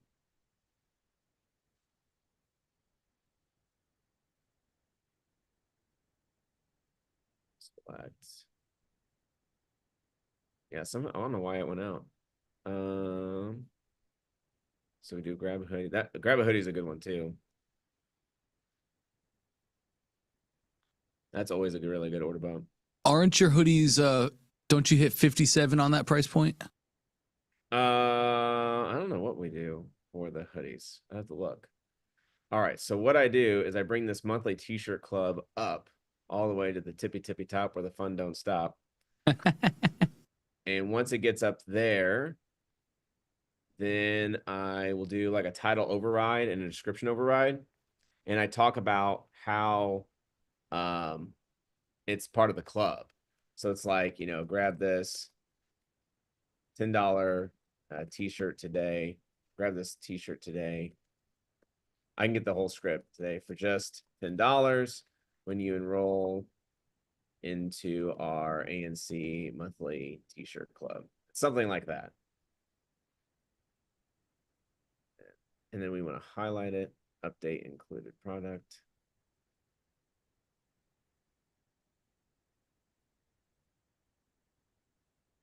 Available in prices, which that's there. And as you can see, it's $10 today and then $29 per month.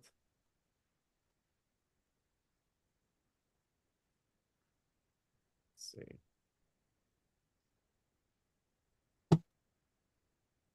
There she goes. All right. And then see how it's $10 on the right?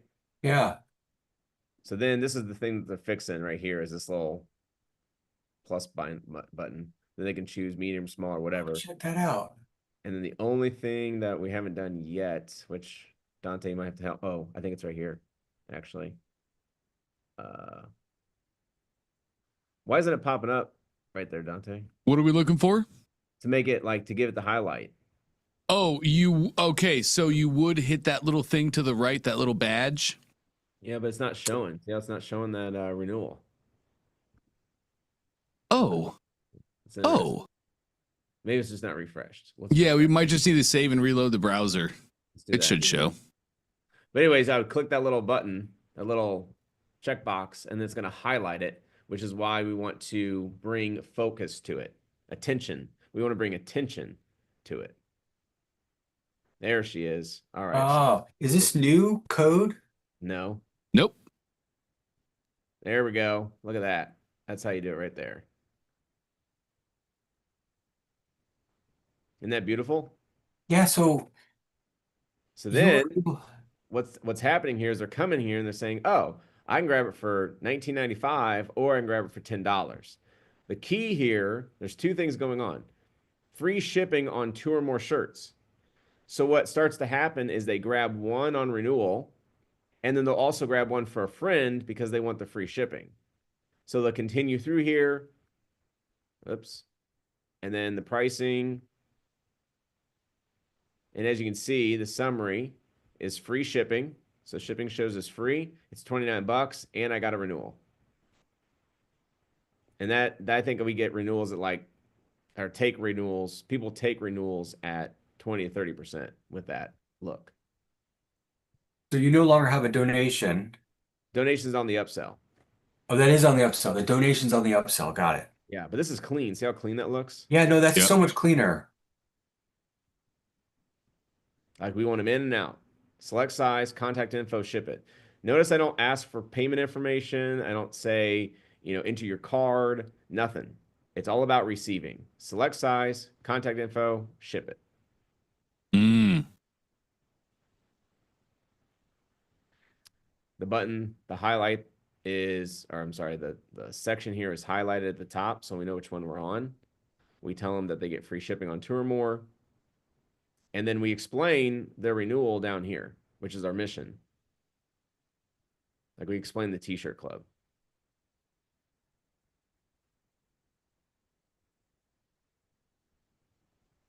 Okay, so you've redone okay, that looks great.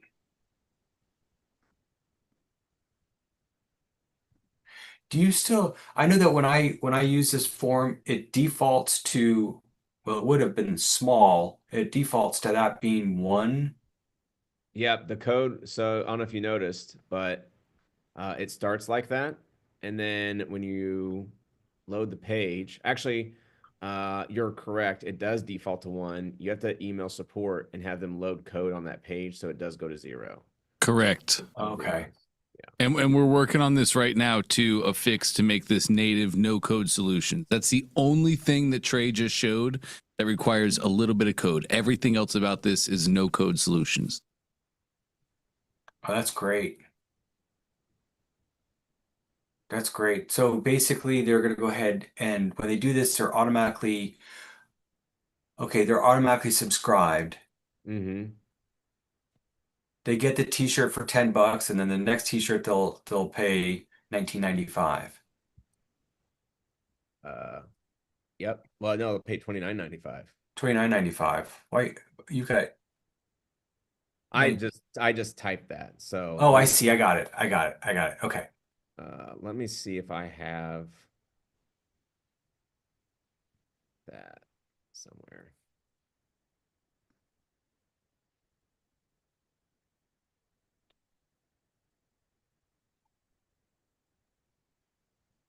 Okay, here we go. Let me take you on a journey. Here. So here. And then funnel build out. And then here, if you want to take a screenshot of this. So here's our wording that we give. So this is the t-shirt club. By grabbing this shirt for $10, you'll become an official school name t-shirt club member where you receive a top voted t-shirt every month for just $19.95 plus shipping and handling. We charge $9.95 on the shipping and handling, so it comes out to $29.95. Cancel anytime, no obligation, refund shirts you hate, which is rare. That should say rare. Make sure to select your shirt size. So that's what we put. Let's see if I have an example here.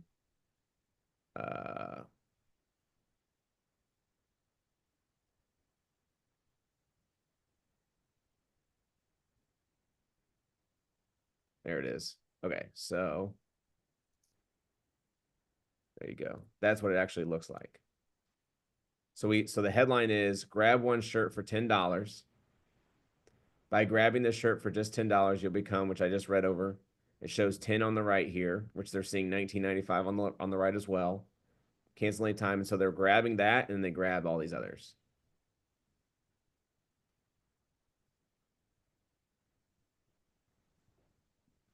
That's sweet. Okay, that's great. Yeah. That's great. I like that so much better because when you look at my subscription page, it's not pretty. This is clean. Yeah, that's what you want. You want clean, easy, understanding. People know how to go through it.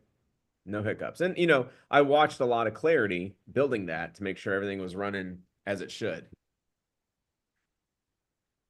And that's just the big bonus and benefit of why you guys join here and do this thing with us, because you don't have to go through the year of trial and tribulation. We don't have to do that, right? We're fast tracking success. Awesome. Yep. I don't know if I can ask another question. I think it's been helpful for everybody. I agree. So we have somebody in our community that is part of it's called the Whiskey University, and they basically teach courses. You can get a degree in this stuff, which is That's cool. confusing to me, but it is what it is. And these people can go and talk to restaurants and all this other stuff. But he gives these courses as part of the university that they can get certificates and it costs money. But he gave it to us for free, one of the courses to us for free on Sunday. And it was a blast. We had 20 people participate. Basically, you have to go buy the bottles of bourbon beforehand, and he gives you all this history and talks about it. And we got a little tanked, so it was a lot of fun. But Dante was suggesting, and we're going to have another one next month because it was so much fun and successful. He's going to just do it, right? So Dante was suggesting that maybe we can have this as an opportunity to have one of the tiers, meaning you could charge a VIP and have this course as part of that VIP. Yeah. But I wanted to know your thoughts on something like this. I think that's great.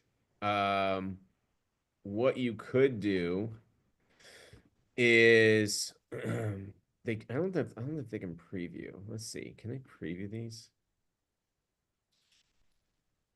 Let me see if I'm in one that you got to buy. Classroom. Okay, here we go. Private course.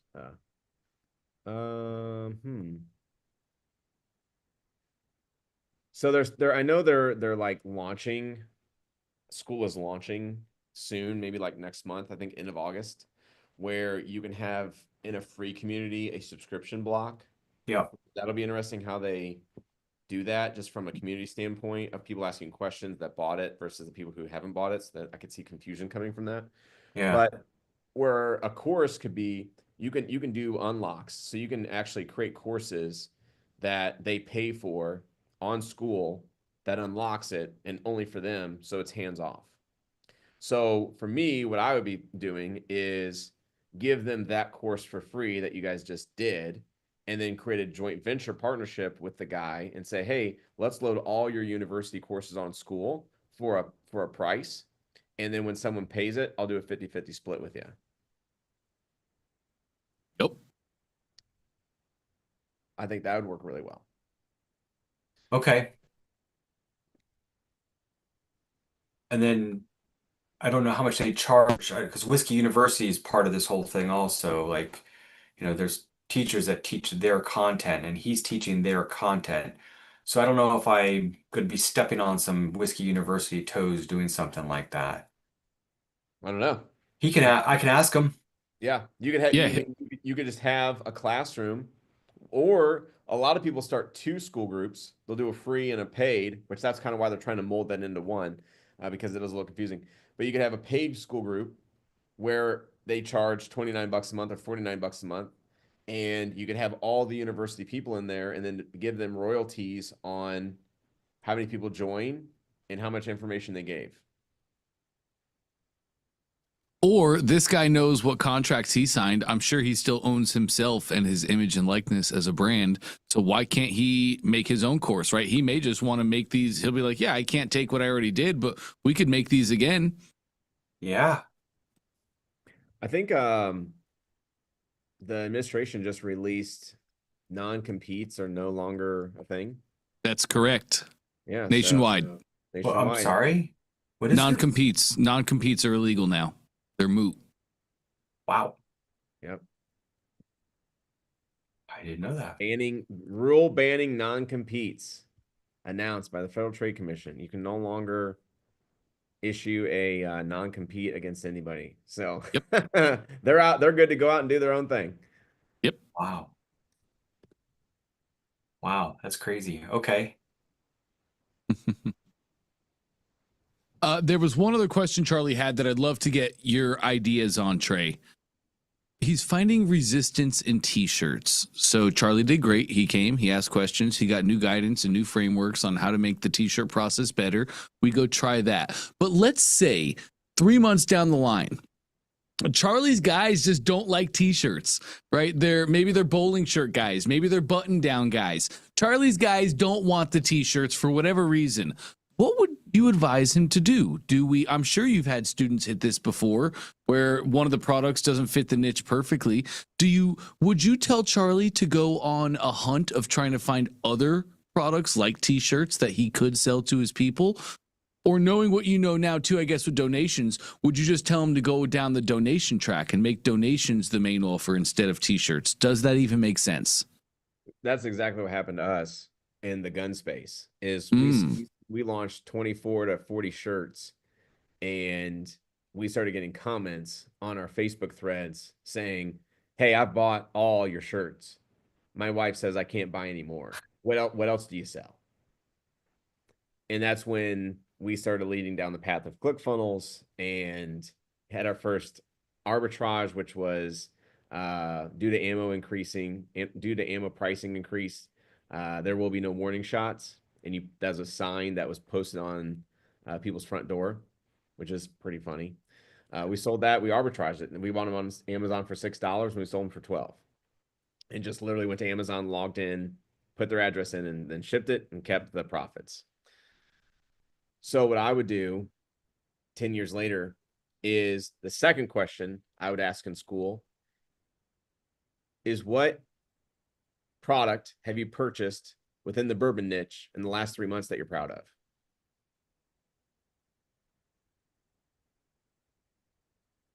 And then take that CSV, sort by sending, and you'll find out which products people are buying that they're excited about. And then I would go sell that product. Again, all community driven, no guesswork. I want to highlight that because as you were talking about that, like I've been thinking about it. I was in a guesswork phase, and it's terribly bad habits. I was like, oh, well, what about steel ice cubes? Steel ice cubes are really popular. I see a lot of people have who cares? Who cares what I think and what I see? You go to the community, you ask them what have they bought that they like and are proud of, and you go sell that thing. Oh, so good. There's no, like, you have a community, you have a petri dish, you have a science experiment, you have a lab of your niche, you have a bourbon lab. And your mice are your community members. And you're doing tests to see where they react and don't. And that's with products. That's with t-shirts, that's with phrases, that's with designs. Did they eat the cheese? Nope, not cheese today. All right, let's try a different cheese. Did they like that? Oh my gosh, these mice became rabid over this cheese. Well, if they like that cheese, then wouldn't you think all the mice outside this cage would also like that cheese? Something tells me yes. I know it's super basic and that is super simple, but that works. No, I like simple. I don't like complicated. I complicate things myself just because I start going down rabbit holes. Yeah, just keep it Simple's simple. great. What's the community want? Get their answers, sort by ascending order, circle the top 10 or the top 5 trending products, move it. Like, that's how we built our business. We used Amazon, what was called Amazon Seller Central. That's what it was. Amazon Seller Central. Wow. Got to pull it out. We used Amazon Seller Central. And what we would do is between t-shirt posts, we would say, hey, gun lovers, we found this really cool product on Amazon. You should check it out.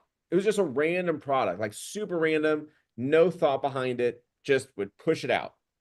And that was our bait. And we did that twice a week, 3 times a week.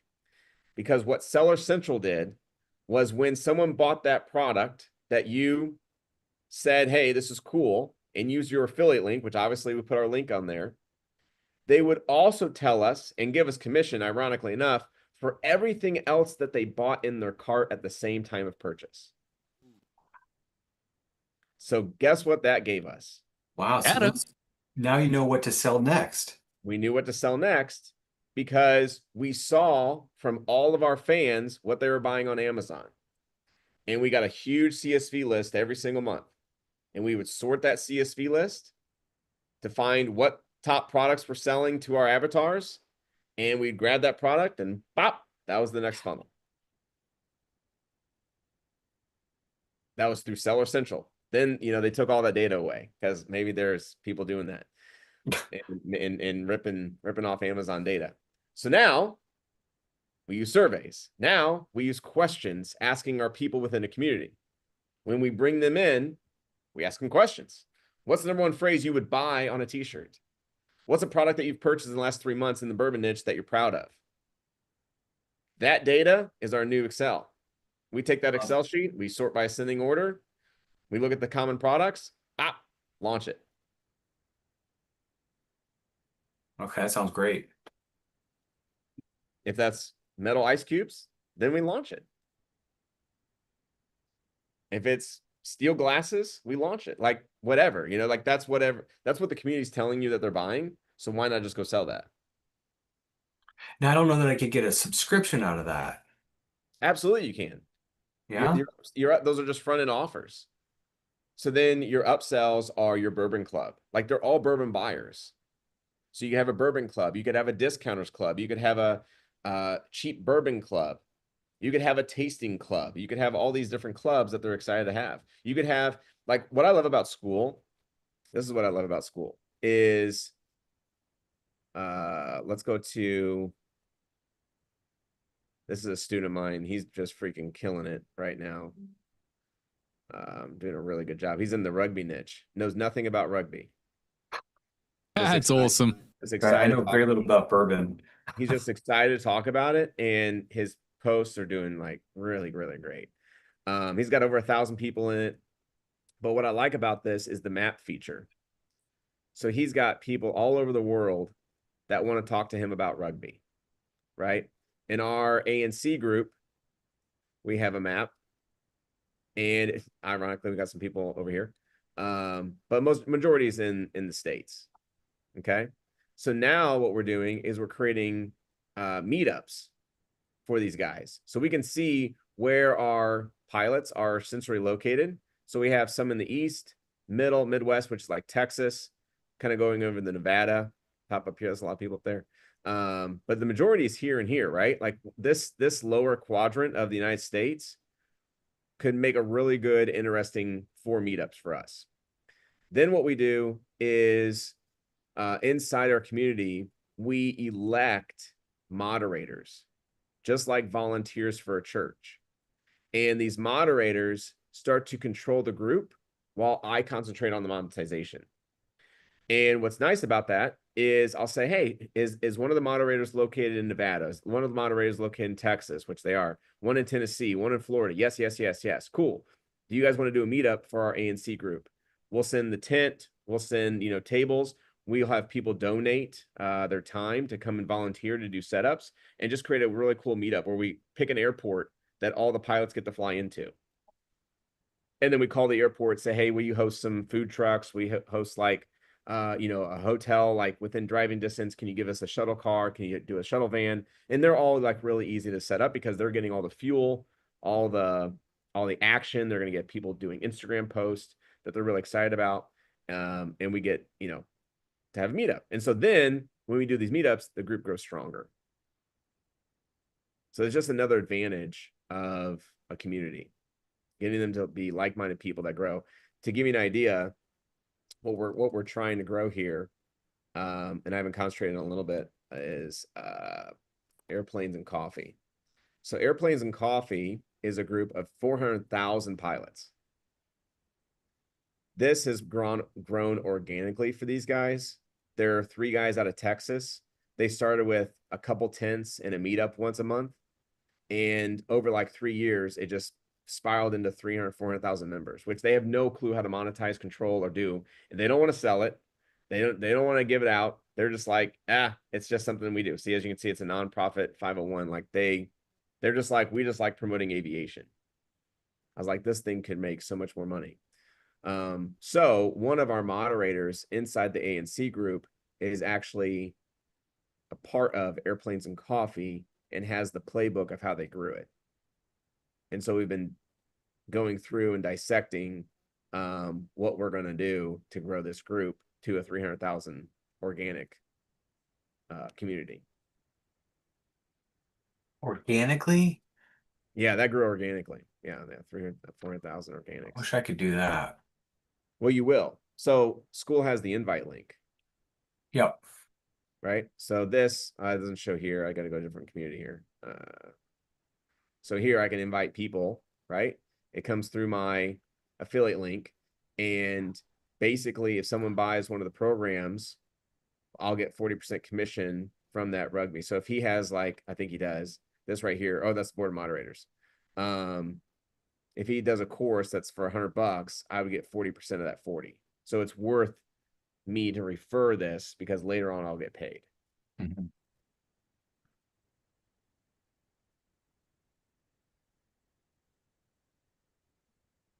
A lot to think about. Well, only one thing to think about. What's your front end offer?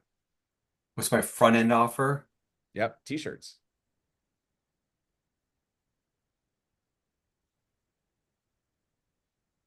It's like my flagship. Stake it. Let me show you something that's pretty brilliant. I gave you guys that tool last week, which was VO3, how to like go and get you a free subscription. I didn't tell you how to do that. Let me grab this real quick. This is something I shared inside our group the other day that I thought was really, really great. Let's see if I can find it. Oh, here it is. Okay. Maybe I shared it here. I don't know. But I thought this was fantastic. All right, let me share my screen here.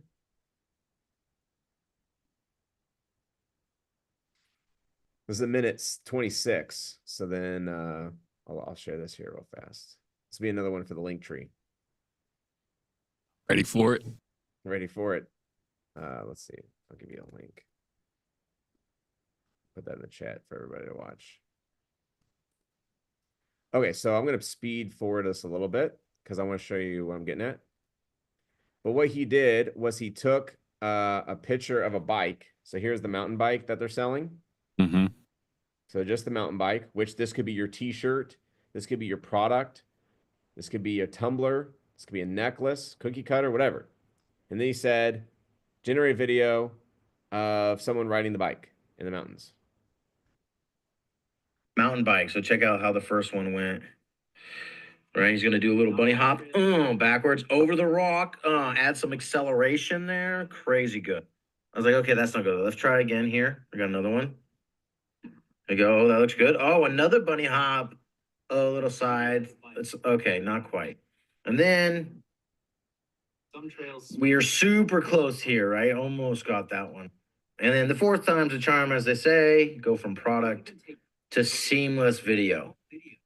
Now imagine how much money this is going to save business owners from paying UGC creators, running paid ads. You can now use this to create high quality videos that would have taken thousands and thousands of dollars for like $200 a month. Okay. I have a full training. Pretty cool, right? Very. So I really like that video because now we can take images of our products and we don't have like AI voice isn't all the way there yet. Like we can still pretty much see or know that it's AI from listening to it. But if you take a shot like that and do a voiceover Yep. of a script, then now it becomes a fully produced quality video. And so then I can take my images that I'm putting on a t-shirt. So this is my like ANC, my aviation t-shirts. And I can have pilots in the cockpit, pilots out dressing their or putting it on and not saying a word and just do a narration over the video. Like maybe they're hanging it up in the hanger. Maybe they're folding it. Maybe they're, I don't know, tossing it out the window, like whatever.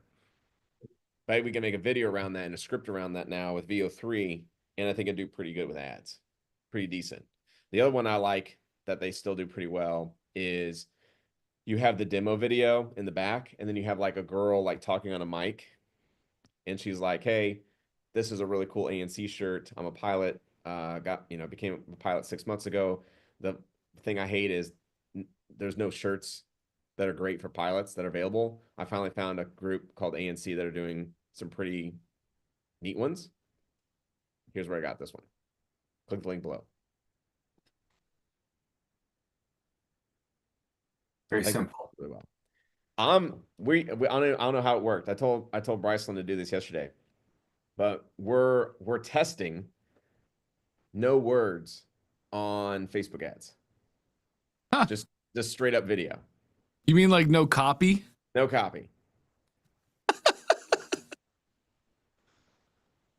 Just straight video with a learn more button. Why are you testing that? Did you just have an idea? Did you have a cool conversation with somebody from Upwork? Did you see a competitor do that? No. Look at what's TikTok. Yeah. TikTok shop. It's video buy. Video buy. There's no copy on those videos. No one's reading copy. They're buying from video. TikTok has trained people to buy from videos.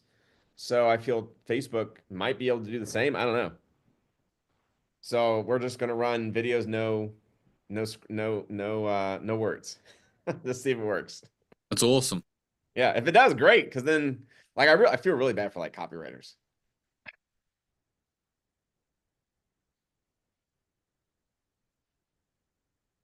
Oh, that's cool. Demo. If you can demo the product well enough, you don't need words. Well, in the video you do, but not like, hey, here's a product. Here's why you're gonna like it. Here's all the bullet points. Like the video should explain that.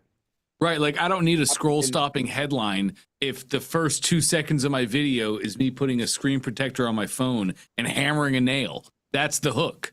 That's the hook. So the hook, right. The video is the hook. That's what TikTok is. Because they always say, if you can get a video working on TikTok, it'll work on Facebook.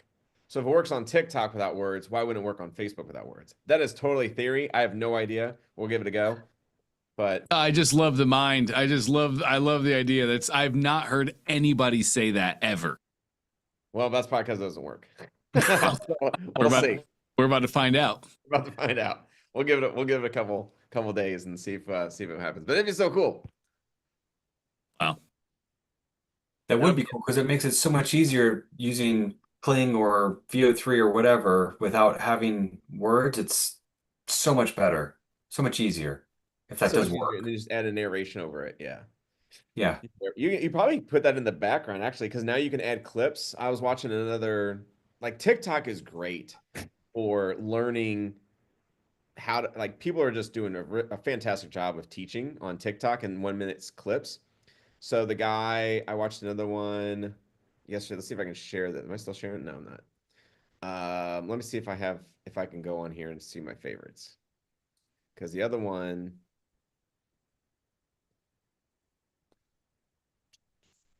I might need to go somewhere else for you. That's not right. Following. So you can now generate unlimited amount.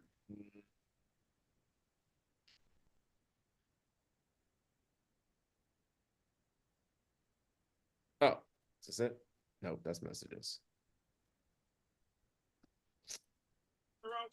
Sorry, hold on. I guess I gotta go to TikTok. Let's go to TikTok. See if I can find it.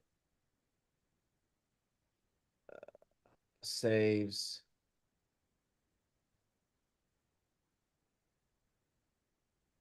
Oh, here he is. Okay. Let me grab this one. Another good one for the link tree. See if I can pull this up. All right, let's see if it'll let me pull this up on here. Oh yeah, it did. Okay, cool. Everybody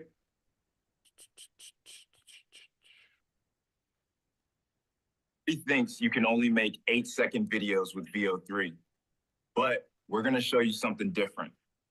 So everybody keeps asking me, how are you making these VO3 clips that are longer than 8 seconds? Well, I'm gonna break it down for you real quick.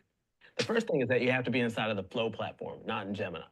So go to Google Labs, log into your Google account, and yes, you need a Pro or Ultra account. And then either start a new project or pick up where you left off.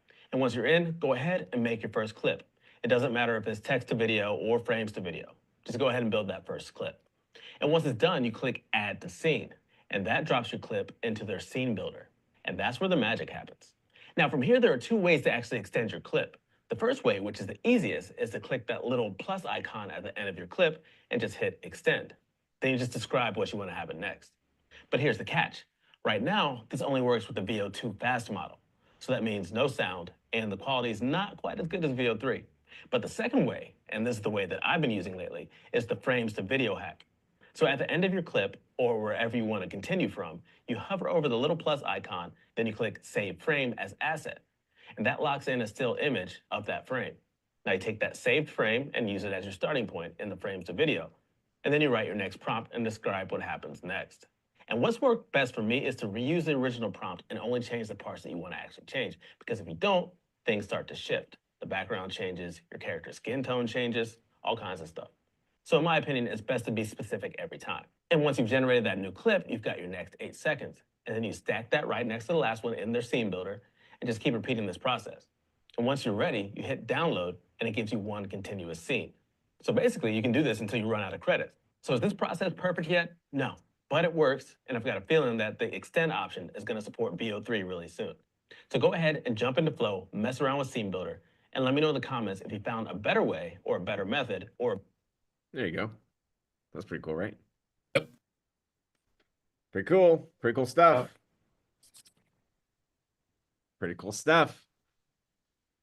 Things are changing quick. You don't need a content creator.